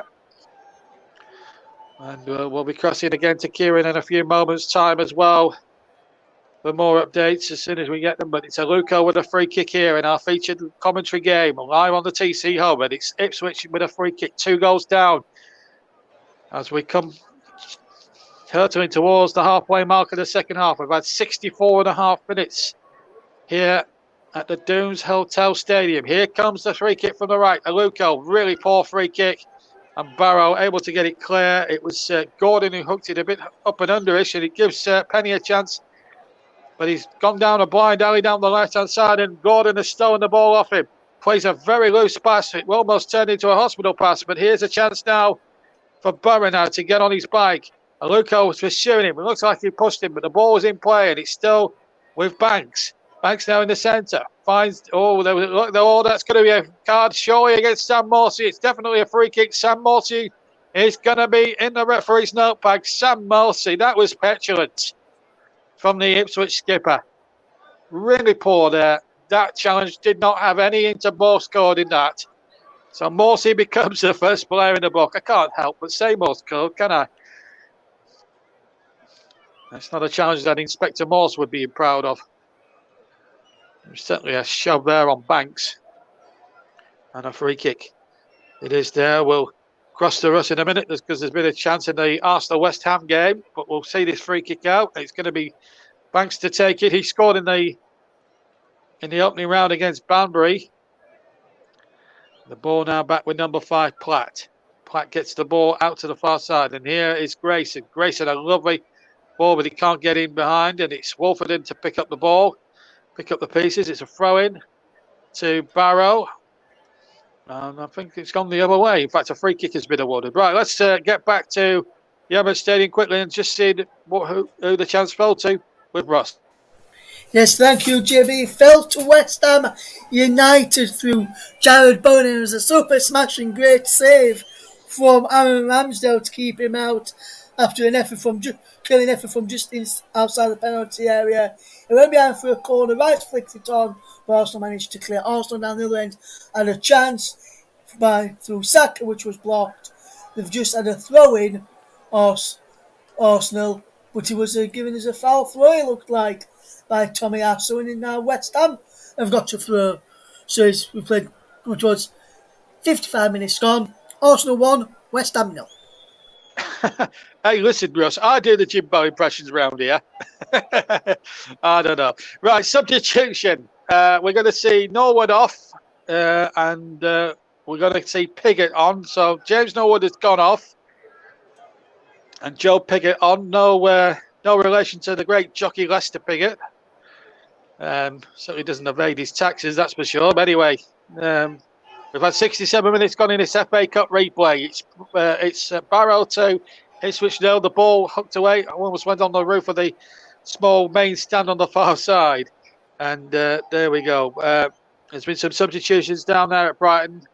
Basuma and Lallana Basuma on. No, sorry, Basuma off, Lallana on, and Marepo off, Riches is on. Right, that's that cleared up. That's coming from Kieran. We'll be dropping in on Kieran in a couple of minutes' time with a progress report. Meanwhile, there's a bit of fisticuffs going on between Piggott and Penny, and Banks was involved as well, and number 14, Jones, also involved, and the referee wants to have a few words. Now, it was coming together between Brown and Piggott. Then Piggott pulled his shirt back, Brown's shirt back. Then Penny gets involved. Probably handbags at 10 paces, quite honestly. And I think Piggott and Brown, just a stiff talking to from Mr. Bell, the referee. I think that's fair enough. Just a little bit of handbags at 8 paces and all that jazz as the throw now comes in from Ipswich. They need something here on the far side. It comes to Penny on that far left-hand side, and Penny's fouled his man. Free kick to Barrow. Let's check in with what's been happening since we were last at the Amex. Let's check in with Kieran again.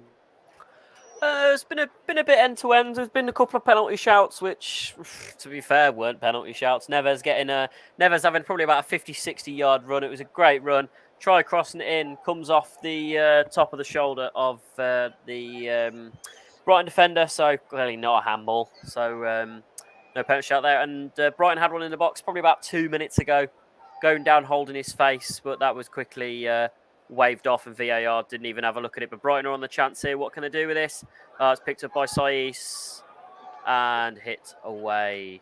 But back with Brighton now. It's well defended by Wolves. Oh, no, never mind. Brighton are still back on the ball now. They've still got a chance here. What could happen here? Shot comes in. Well defended by Kilman. Still available. Picked up by Neves and hoofed up the field. So it's still 1-0 Wolves here with 5 minutes to go, plus about 20 minutes injury time. Just the 20 minutes, eh? Anyway, back at the Dunes Hotel Stadium here in Barrow. Free kick to Ipswich Town, midway inside their own half. Referee wanting to get the ball back to the exact spot so the free kick can be taken properly. 20 to go in this one. Still plenty of time left in the Arsenal game. Arsenal winning 1-0 as things stand. There's been a chance at the Emirates. We'll go over to Russ in just a second. Here's the free kick taken by Walton up towards the penalty area. Headed away there, but not very far really by Barrow. He just lost his direction, but he didn't come to anything. And Ipswich having to go back to Walton again. Can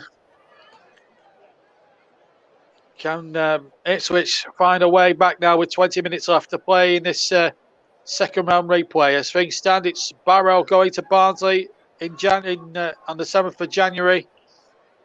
And referee again wanting a few words again. I think Barrow have lost the decision that time. It's a free kick to Ipswich. Wolfordon's going to take it then just 10 yards inside, just to the right of the centre circle. Referee telling Gordon to get the full 10 yards, if possible. All the goals in this game coming in the first half. Both goals. First one from Stevens after 26. Got some 35. Here's Wolfordon for Richard. Still Gordon didn't look 10 yards away, but it's been flooding into the area. And a little bit of jostling and pushing. The referee did spot, but he's let the game flow. And that looked like a deliberate block there. And there's an Ipswich player, and the man who tried to make the deliberate block to stop Gordon going any further has ended up hurting himself in the process. But the game's continuing. The referee has now decided to stop it, and I can't tell who the player is down on the ground there. In fact, I think he's hurt his knee. Now, that could be actually a big problem for Ipswich. I think he's trying to block. Yeah, he's trying to block Gordon off Zala, and has ended up injuring his knee. And this actually looks quite serious. He looks in a little bit of distress. And whilst that injury is going on and the substitution about to be made, and I'll make a note of that and come back to you with that in just a second. Let's just join Russ down at the Emirates. Yes, thank you, JB. Arsenal had a free kick on the edge of the penalty area a few moments ago. Martin Odegaard's effort was saved. Then Martinelli was booked for Arsenal for pulling back on Fabianski and not letting him throw out fairly quickly from the resulting catch full in that free kick. Antonio now got on the edge of the penalty area. He cuts inside and loses out. Lacazette loses out, but West Ham have got the ball back. Arsenal thought it should have been a free kick, but it so fell onto Antonio. Lovely way from the Hammers. So fell once more. Twisting, turning, back to Antonio again. On the right hand side, his ball was in towards the penalty. Tomiyasu breaks in there for Soychek. Cleared away up in the air. So fouls there, back towards Antonio, and Lacazette gets there. Now Arsenal can break. 61 minutes gone here, still 1-0 Arsenal. Thank you, Russ. Well, the injury's still being tended to, and we still haven't had a restart yet. We've played just over 73 minutes. Let's just check in with what's happening at the Amex Stadium with Kieran. Still 1-0 here. We're about 30 seconds away from finding out how much injury time we're about to get. Looks like Wolves are going to be possibly making a substitution in a minute as well. I'll bring that to you in just a second. So if you want to stay with me and find out the extortionate amount of added time that's going to be added on at the end of this game. But last time we checked, the ball was with Brighton, and it still is with Brighton. It's coming on attack now, but that's picked up by Moutinho. Squares Neves hoofs it forward to Traore. Traore fouled, but the ref says play on. We've now reached 90 minutes. How much is being added on? 11 minutes of injury time here at the Amex. So it's 11 minutes for Brighton to either get an equaliser or Wolves to get a goal back. Traore just taken out there. And that is a yellow card for, I think, Moda. Let me just double check. Oh, no, it's not. It is for Burn. The Brighton defender there getting a yellow card for a foul on Traore there. So 11 minutes added on here. But it's still Wolves 1, Brighton Hove Albion 0. A long way off from your prediction of 20 minutes, but we'll keep going to Kieran for regular updates during that marathon. 11 minutes of stoppage time. Meanwhile, Connor Chaplin is about to come on, and so too is Sonny Luco and Toto and Sala. They're both coming off. Ipswich making another substitution, and Donegan and Connor Chaplin about to come on. Can he do a Charlie Chaplin and get Ipswich back into the game? No relation to Charlie, incidentally, as we see that other substitution there. So a quarter of an hour left to play then in this FA Cup replay. Winners at Barnsley in the third round. And as things stand, it's going to be Barrow, their opponents, unless Ipswich can find 2 goals in the last quarter of an hour to try and force an extra half an hour. If they do the 2 goals, we will have an extra half an hour. We will bring it to you live on the TC Hub if required. But in order for that to happen, Ipswich needs to score twice without reply within the last quarter of an hour, plus injury time. Wolford back to Walton. Walton kicks away left-footed, high and long. Flicked on there by the number 2, was it? No, it wasn't. It's a foul. In fact, it was Piggott, rather. Piggott. It's those Football League numbers. They're giving me the creeps. It was Piggott that was fouling his man, and a free kick now, which will be taken by Platt. Platt getting it forward towards Gordon, up against number 26 here, Burgess. And Burgess has let that one go. It's a goal kick. No foul on Gordon. And Ipswich, no time to waste. 14 minutes to play. On Cooper's side, on course for a trip to Oakwell to face Championship side Barnsley in the third round on Saturday the 7th of January early next year. As the ball is kicked forward again by Walton. Ipswich needing snookers and miracles and 2 goals to get back in this FA Cup. It's going to be very difficult for the 1978 winners now. Can they provide something here through Jackson? He's got Piggott up front with him now. Here's a chance now as the ball is knocked forward and it's wide by El Masuri. And it's well wide. Speculative effort with the outside of the right foot, and it goes well wide of Paul Farman's right-hand post, and a goal kick it is to Barrow, and Paul Farman will be in no hurry at all to take that goal kick. So Barrow, 19th in League 2, leading Ipswich 12th in League 1 by 2 goals to 0. Barrow about to make another substitution. Substitutions galore here in this second half here. But it's Barrow producing a very big shock at the moment. Here's Farman with the kick. 13 to play here at the Dunes Hotel Stadium in Barrow. And we're not far from the Dunes here at this lovely stadium, this lovely compact stadium in the heart of the Lake District on the northwest coast. 20 miles or so above the likes of Morecambe and Heysham and Lancaster. But it's in the Lake District, not far from Grange over Sands. Stevens, one of the scorers, is going off and getting a magnificent ovation from the Barrow faithful. Football League club again. They've waited a long time to get back, and Connor Brown is the man who's going to come on in his place. Connor Brown coming on, and Josh Kay and Romano Hutton are going to come on. Sorry, apologies there. I've got the substitutions wrong. Anyway, you got the gist there. There's been a penalty at Arsenal and a red card as well. We'll come to Russ in a second because Barrow have a throw in. And the ball hooked away once more. At the moment, Ipswich don't look like making anything happen at the moment. The ball knocked back, and it's going to be Paul Farmans. He'll kick away now, right-footed. Kicks away really forward at the moment. But it's all been happening elsewhere in the second half. We've been quite quiet, really, in terms of actual real open chances, apart from two gilt-edged ones for Ipswich. Nothing Barrow have strung together has been any good in the second half, but they did their damage with the two goals that went their way. Morty now takes possession. He's the only player from Norwich that has been booked, unless there's any others I've not known about. Anyway, here's a chance now for Donican now. Come forward now once again. Here's Vincent Young. Vincent Young now. Good cross into the penalty area, but it's well wide. It's out of place for a goal kick. Let's go and catch up with what's been happening at the Emirates with RB.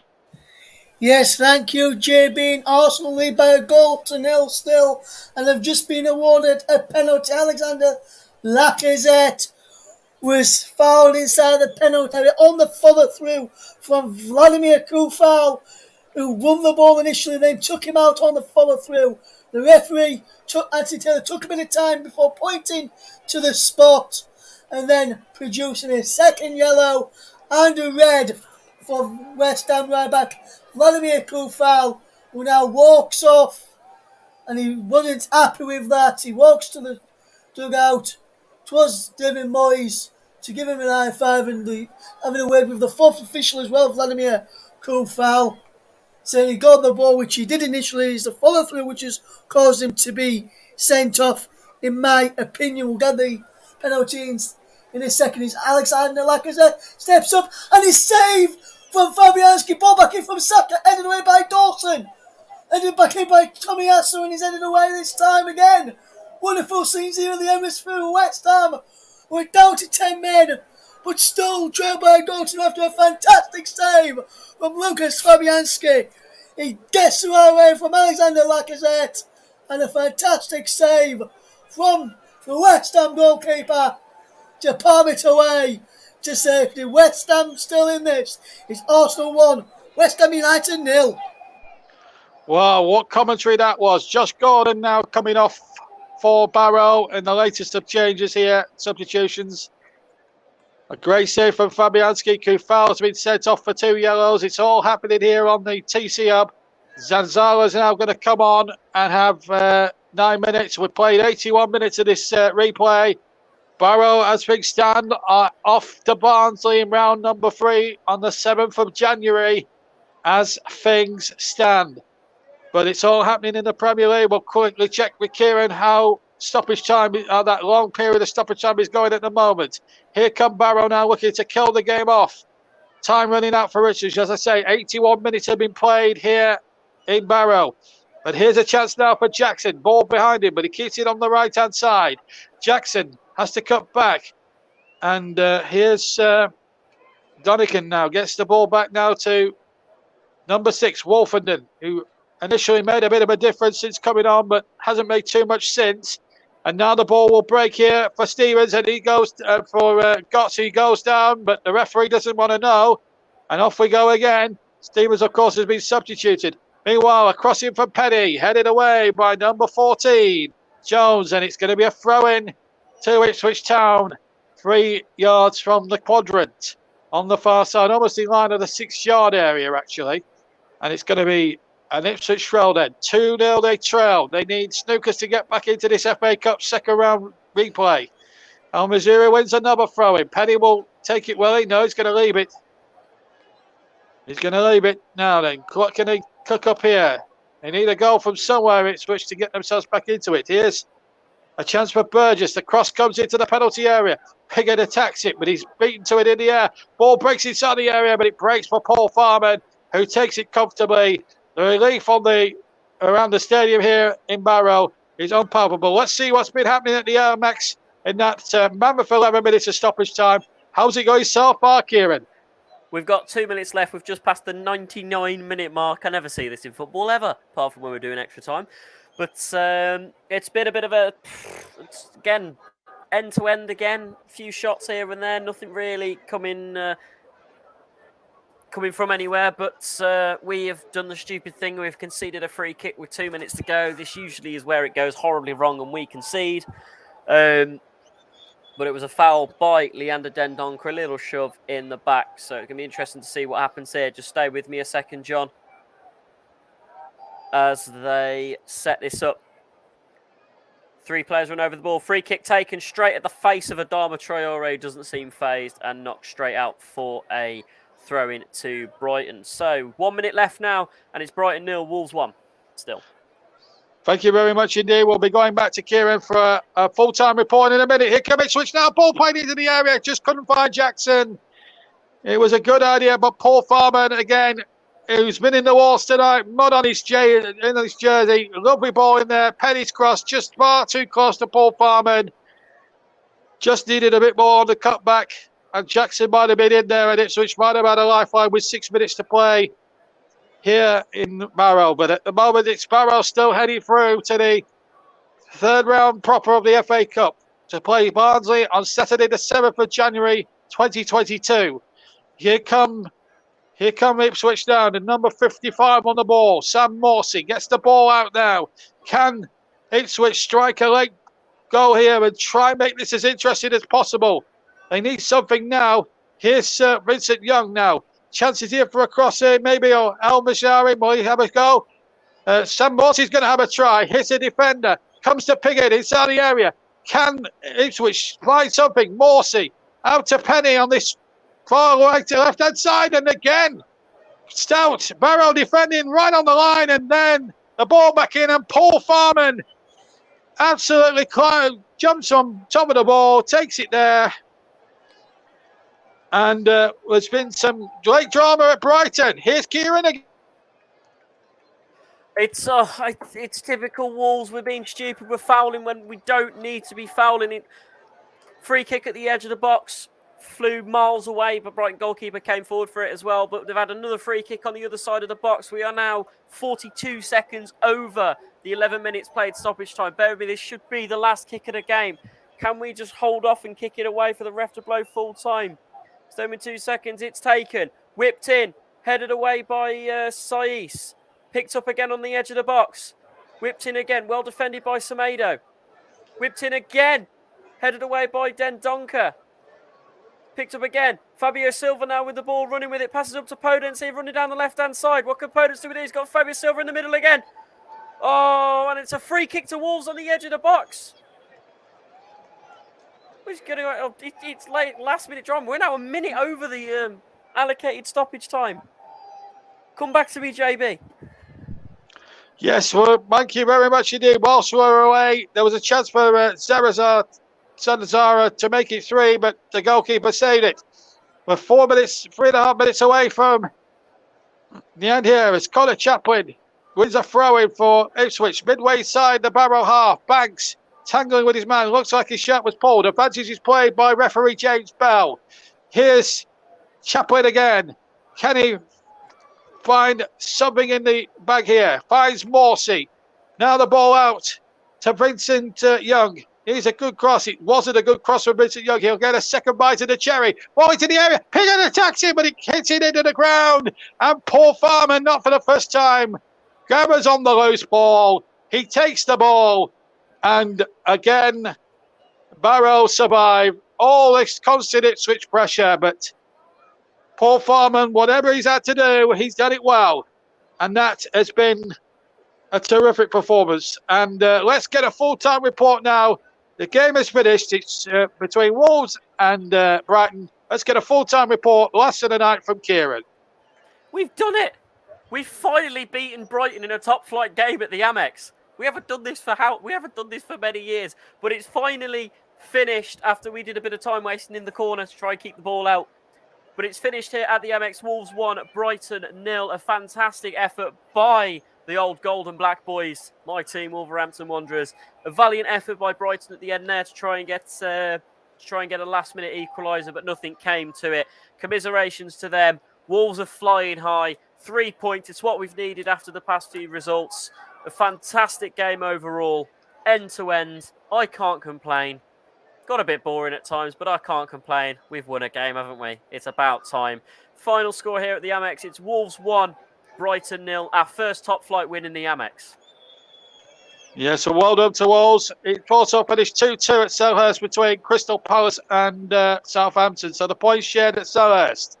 Still 1-0 to Arsenal. We'll be crossing over to Russ at the end of the game for the climax of that one here on the TC Hub.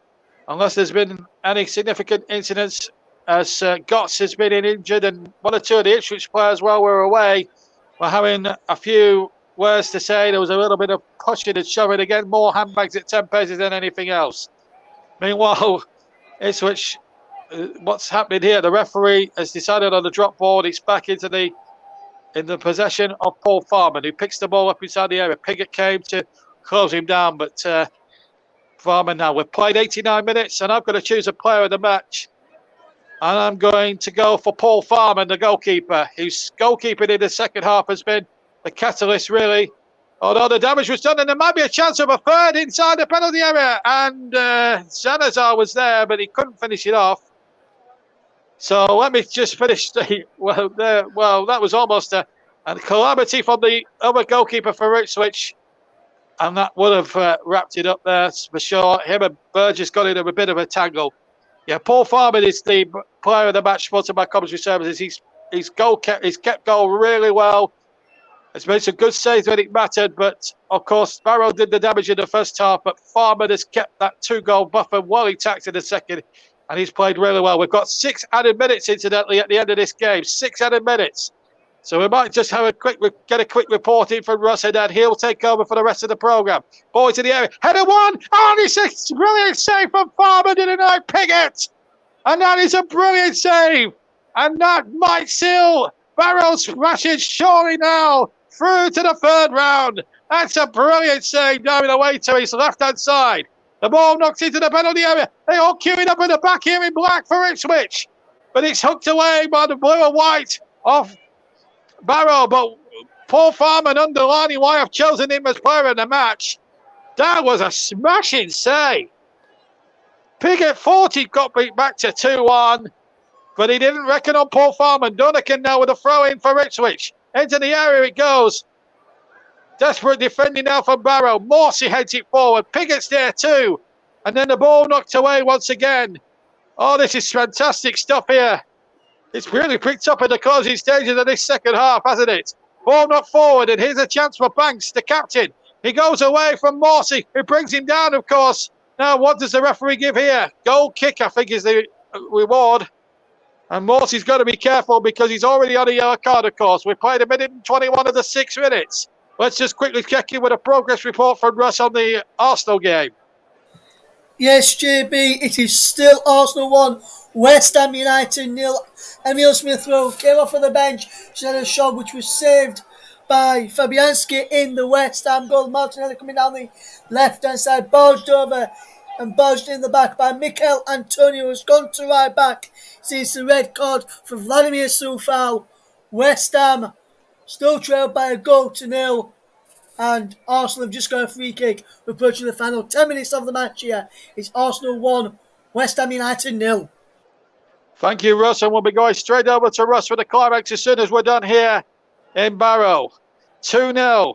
There's been a free kick given for Barrow, foul on Platt.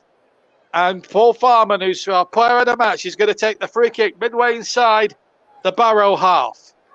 2-0 they lead. We played over 2 minutes of the 6. Farman right-footed towards the penalty area. looking towards Zarazar, who's up there again, and the goalkeeper lost it, and a tap and surely for number 3. And the goal isn't going to stand.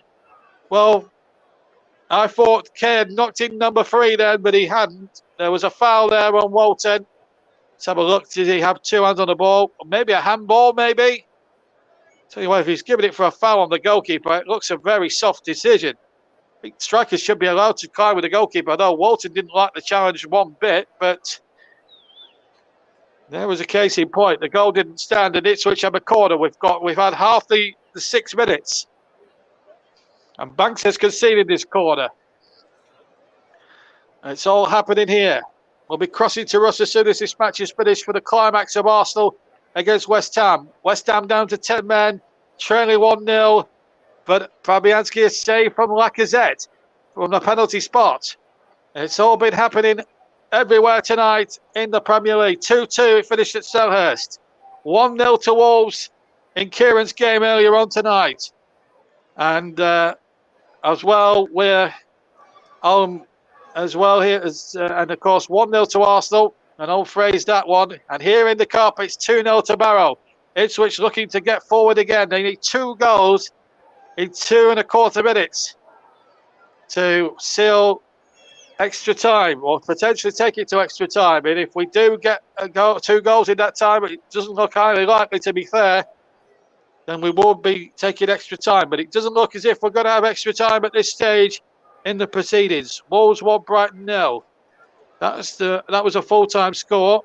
There's been a comment, but again, once again, we've had 1 or 2 horrible commenters again that have been blocked. Now, if you aren't interested in causing trouble, don't do it. I haven't got the time or the patience for comments like that. We have moderators on at any one time, so if you are a serious YouTuber who's enjoying the coverage, we like to hear from you, not these made up sort of names. We don't like that on the channel. Anyway, 3 kick to Ipswich Town. 2 goals down and tumbling out the FA Cup thanks to goals from Gotts and from Stevens.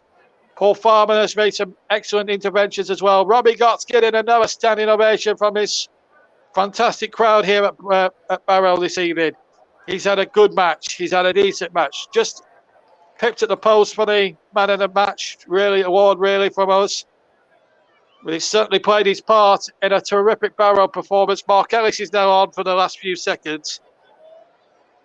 And Ipswich now running out of time and running practically out of ideas, as Burgess is going to take this 3 kick 15 yards inside the half. Here it comes into the penalty area. It goes quick on there by Piggott, and the ball is ushered out. It will be a goal kick to Barrow, and that, I think, will be that for Ipswich Town. The fans have made a 600-mile round journey, and it's not really been worth their while. Also, you have to spare a thought for Watford's fans who made their way over to Burnley this evening for nothing in the end. But what a performance it has been from Barrow. As we have we've got a view on our monitors of the ground from a little drone that is above the stadium here. But what a performance it has been for Barrow AFC. Terrific performance. We played the 6 minutes, and the long kick from Farman. And the header up there, and the whistle has gone. It will be no more. The referee balls for the end. We have a shock in the FA Cup. It's Mark Cooper's Barrow, 19th in League 2, who have knocked out John McGreal's Ipswich Town, who are 12th in League 1. They've knocked him out by 2 goals to 0, and it means so much to the men from the Lakes. A superb performance. Goals from Stevens and from Gotts in the first half. Stevens after 26 minutes, Gotts after 35. That practically sealed things up. Ipswich made substitutions to try and repair the damage, but when they got into good shooting positions, they found Paul Farman just too good, and he takes away our Player of the Match award. So, terrific performance from Barrow. They go through to play Barnsley in round 3 at Oakwell on the 7th of January, Saturday the 7th of January. That's it from me for the moment anyway. I'll be back at the end of the full-time sequence, but we're now going to cross to the closing stage of the Emirates Stadium.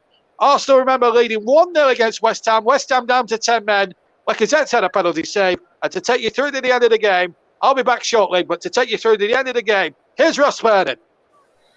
Thank you very much, JBS. West Ham, through Master Walker, keep out of possession. Now into Diop, who hits the ball over to this right-hand side where Ashby is. Ashby flicks the ball into Souček. Back to Ashby. Now on to Jared Bowen. Here's side Ben Rama, twisting, turning. On to Souček, who puts the ball across, is blocked by Ben White, and it's out for a throw to West Ham. Souček will leave it for Ashby. Ashby will take it back now to Dawson, as West Ham will try and push forward. Here's Diop into Declan Rice. West Ham maybe down to 10 men, but they're not giving up on this game without a fight. As here's Dawson, brings it down on his chest. Arsenal appeal for an handball. Wasn't even an handball in there for me. Here's Ben Rama fighting with Tomiyasu and getting there, but Saka's out. He's dropping his right back out, and Saka's coming forward. Plays in Smith Rowe over on that far side of the right. Smith Rowe running up towards the penalty. Emil Smith Rowe! And Arsenal have doubled their lead! Arsenal 2, West Ham United 0. And it's Saka and Smith Rowe linked up well. And Emil Smith Rowe makes it 2-0 to Arsenal, with about 3 minutes left to play. And also fans will like it, they'll like it, they'll like it. They'll like it. Everywhere they go, it's Saka and Emil Smith Rowe who linked up well to double Arsenal's lead. Tomiyasu does well to wrestle off Ben Rama with the help of Saka. Saka then run on the run inside, Smith Rowe on the outside, and then Smith Rowe cuts in onto his favoured left foot and hit it beyond Fabianski, who had no chance. West Ham have played well today, but that second goal there will be totally undone, and West Ham are 2-0 down, and it's Emil Smith Rowe with the goal to make it Arsenal 2, West Ham United 0. And Arsenal fans, they'll like that as they're getting 3 points tonight against a 10-man West Ham United side who had Vladimir Kufal sent off. Arsenal have their second. It's Arsenal 2, West Ham 0, and Arsenal are now well on their way to 3 points. 8 here in this score is Arsenal 2, West Ham 0. Alex Lacazette, who's been the captain tonight, has been substituted. Nuno Tavares comes on for Arsenal. Eddie Nketiah will now lead the line. Tavares will play in front of Kieran Tierney. Nketiah is just in an offside position, has to leave that, and Dawson now picks up for West Ham. Here's Diop.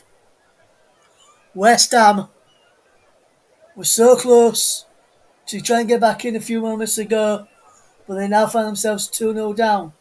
And here's Antonio, out wide for Ben Rama. Side Ben Rama. On the edge of box is Souček. He goes out on the challenge of Thomas Partey. It's a free kick to West Ham United on the edge of the penalty area. Fouled by Thomas Partey on Thomas Souček. And as he was going down there, Souček, he called the back of the ankles of Thomas Partey. But the first foul was from Partey on the West Ham man there, Thomas Souček. Diop forward from the back. He's the only defender up there along with Ashby. Rice standing over this free kick. Bowen to Ben Rama as well. Will it be a super smashing shot here from Jared Bowen, or will they leave it to Declan Rice or even Ben Rama here?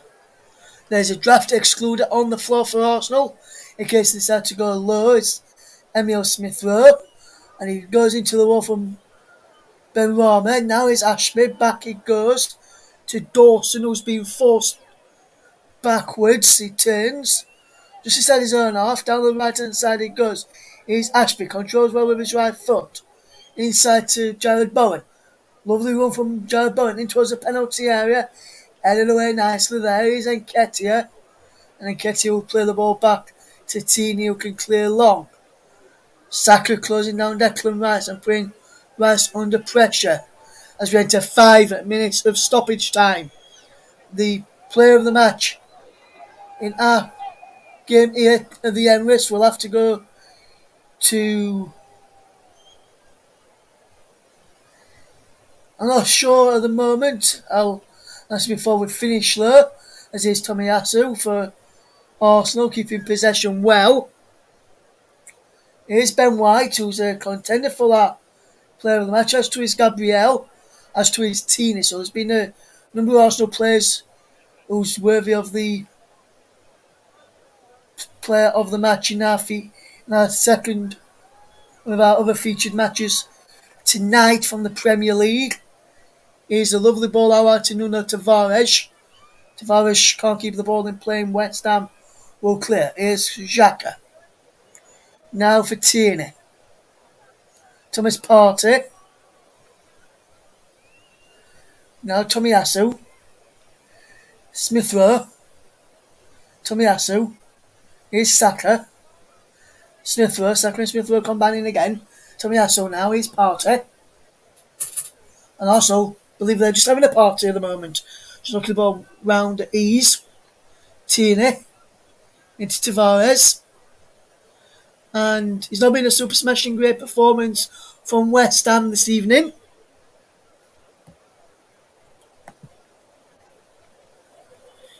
Arsenal are leading by 2-0 against West Ham.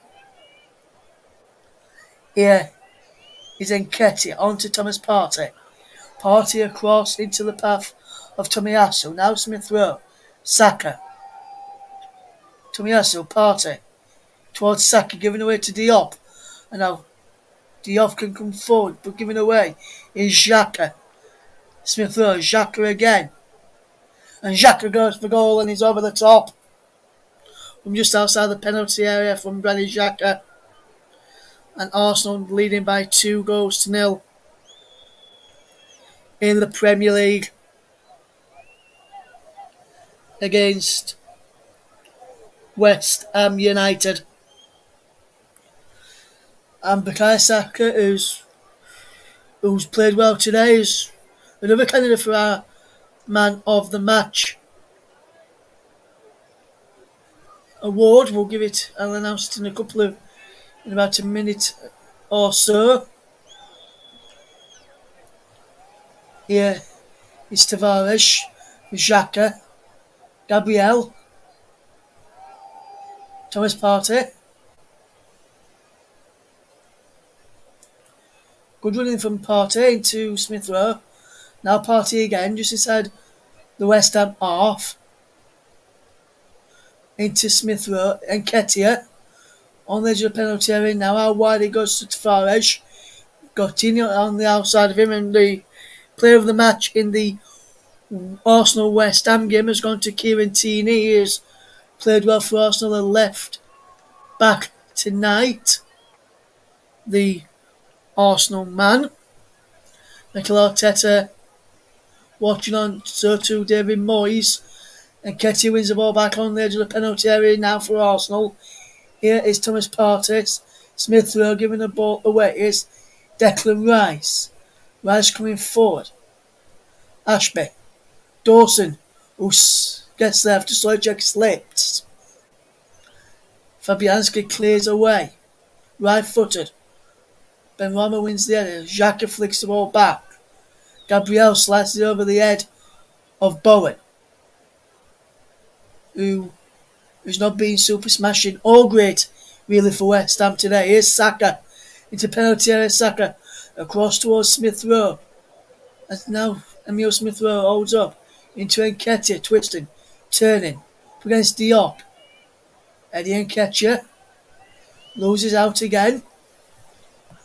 And I must say, when I was speaking to Mark over there, you've got to look at Nicola Pepe's got to look at his future and think, shall I stay here or not? Because Eddie Nketiah, who said about a week or so ago now that he wanted to leave Arsenal, has been gone ahead of him again. As there it goes, the full-time whistle, and Arsenal lead. And Arsenal have won by 2-0. Gabriel Martinelli with the first. goal for Arsenal. Emil Smith-Rowe with the second. And Arsenal with a superb win in the end. Smith-Rowe and Tavares giving each other an high five and a hug. Fabianski walking down. Bit of a glum look on his face. Nothing he could do about either of the goals. He was helpless by the defending, but Arsenal, West Ham were down to 10 men. For people, Lacazette could have scored as well from the penalty spot, but his penalty was saved by Lucas Fabianski in one of the Premier League games, which we have been covering tonight. It's finished Arsenal 2, West Ham United 0.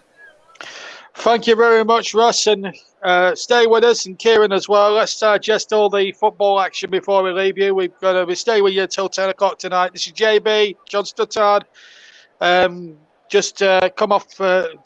Coming down after a terrific result for Barrow in the FA Cup. They go to Barnsley in the third round. They play on the Saturday the 7th, I'm told, in that game. Of course, as Russ has just brought you coverage of Arsenal 2 rather, West Ham 0, and of course Kieran brought you 1-0 Wolves victory for his beloved Wolves against Brighton, who are dropping down the table like a stone at the moment. Let me tell you.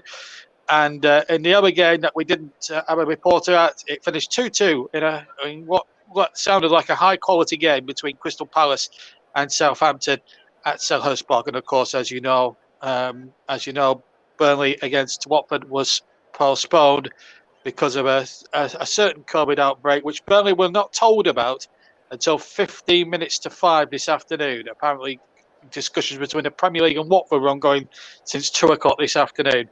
Why they've left Burnley out of the conversation, I do not know, and only we will find out in the coming days and weeks what all this was about. But it doesn't seem right that Burnley was shut out of those conversations.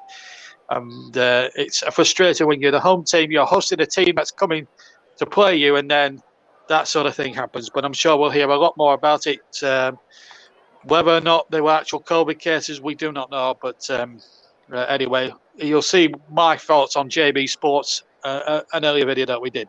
Right, anyway, let's not focus on that too much. Let's focus on what's been happening in the football with the two lads. Russ and Kieran should be with me now. Are you both there, lads? We are. Well, I am. And I am as well, JB. You're both there. Let me start with Kieran first, because you've been away a long time. Good win for your lads tonight. Wolves 1-0. But at times you had to work hard for it, didn't you?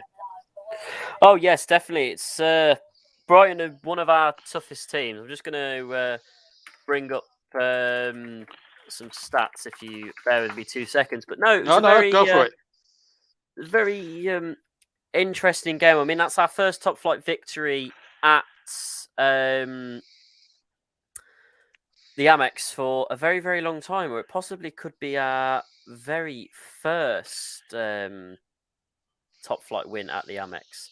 Just trying to bring up some stats. So, here's some stats for you. So, we first played Brighton back on the 24th of September in 1969. Okay. We've now beaten them 8 times. We've only ever beaten them 8 times in our history. Wow. And they've beaten us 15 times. And we've drawn 14. So that's a total of, how many games is that? That's 20. That's 20 10, odd games. 15, 8. Yeah, so yeah, 20 odd games. We've only won 8 of those games compared to them smashing us 15 times. It's good in the modern Premier League to finally actually get a win against them. They have always been our bogey team. Well, you can tell from the stats. They've always been our bogey team. We've never been able to either properly win, have a decent win. And tonight, it was only 1 goal, but it was a decent win. We actually fought fairly hard, considering the fact we only had 40% of the possession overall, and only 8 shots and 5 of them on target. To get a goal from that is pretty good. And obviously, it is very good. They had 60% possession with 12 shots and 2 shots on target without a single goal. So to only have 8 shots and to whip a goal in, which was fantastically well played, and they tried to protest it, but there was no way he was offside. to get a goal like that was absolutely fantastic. It's our first goal in 5 games as well, because we've had, I think it was 2 draws and 2 losses recently. So it's like it's got a bit boring now that we haven't had a goal, but it's good to know finally get back on the score sheet. We'll certainly see what happens over Christmas. We've got Chelsea up next on Sunday. That'll be interesting. And then we've got Watford on the 26th on Boxing Day. So it'll be interesting to see what happens over the Christmas and New Year period. But I'm glad we've got some goals, which moves us up to 8th in the table now, I believe. We've shot all the way up to 8th. So it's good to be that high. Yeah, it's very good there from that point of view. And it doesn't matter what you do with the possession. It doesn't matter how much possession you have. It's a classic case. If you do better with your amount of possession than their amount of possession, it doesn't really matter. Really, it's just a nonsensical thing. The point is that you've won tonight. Let's go and check on Arsenal. Let's get a verdict from Russ then. Arsenal winning 2-0. Far from easy, I know, but. Drama mainly in the second half of your match tonight, with the 2 goals and then the sending off and the penalty. I want to get your views on the penalty and the sending off. What did you think about it? Was it a class down penalty? And secondly, do you think it should have been a second yellow card for Kufau? You were saying in an earlier report that he felt he got the ball. What's your verdict? Yes, JB, he got the ball initially, did Vladimir Kufau, but I can see why the referee has produced that second yellow, and it's a classic. It was the follow through which called the man and took him out, which is why it was a penalty and why it was the second yellow card.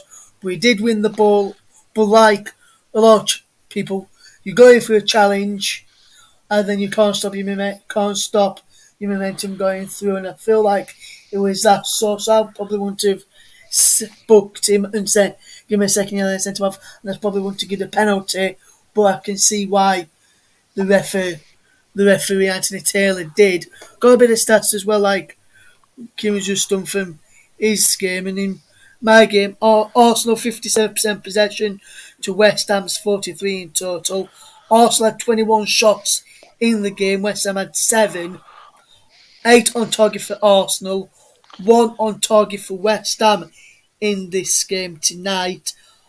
In the counter attacks, Arsenal had 2, West Ham had 0, and West Ham's Lukas Fabianski had to make 6 saves tonight, including a penalty. Arsenal's had the entire Ramsdale only had to make 1 save in the game time. My man of the match, as I mentioned on commentary, was Kieran Tierney towards the end, and Jared Bowen wasn't that super smashing great, JB, as you like to say, because he was up against Kieran Tierney for the majority of the game, and Kieran Tierney didn't get dribbled past once by him. He had to always cut inside and play it inside and play 1-2 round him rather than getting on the outside of him like you would expect Bowen to do. So I think it wasn't that super smashing great performance from Bowen tonight. He only had 24 touches in the entire game, and he only had about 1 or 2 touches inside the opposition box as well, Jared Bowen tonight, which is unlike him. And Mikel Antonio, who was their striker, only had 2 or 3 touches inside the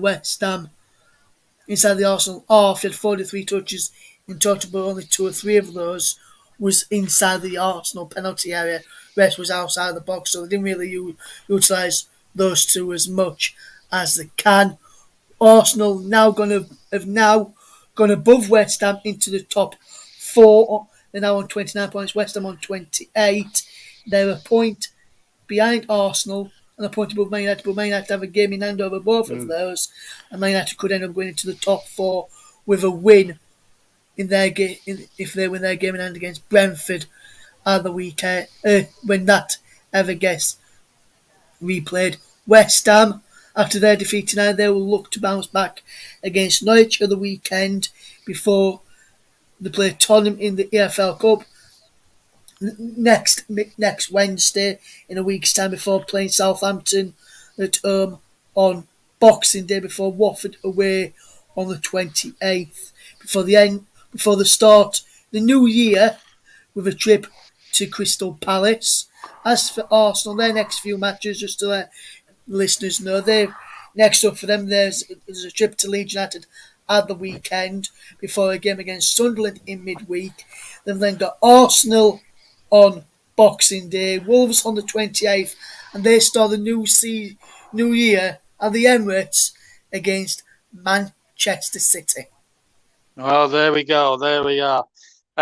Before we leave you tonight, of course, Sergio Aguero has announced his retirement, sadly, from international football due to health reasons, guys. And it's sad to see a player retire in that fashion, considering he's given so many pleasure to so many people. Even if he wasn't a supporter of any of the clubs that he played for, even if you're a neutral, you get pleasure to the neutral, obviously, for many years. Aguero, who can forget his goal against Queen's Park Rangers?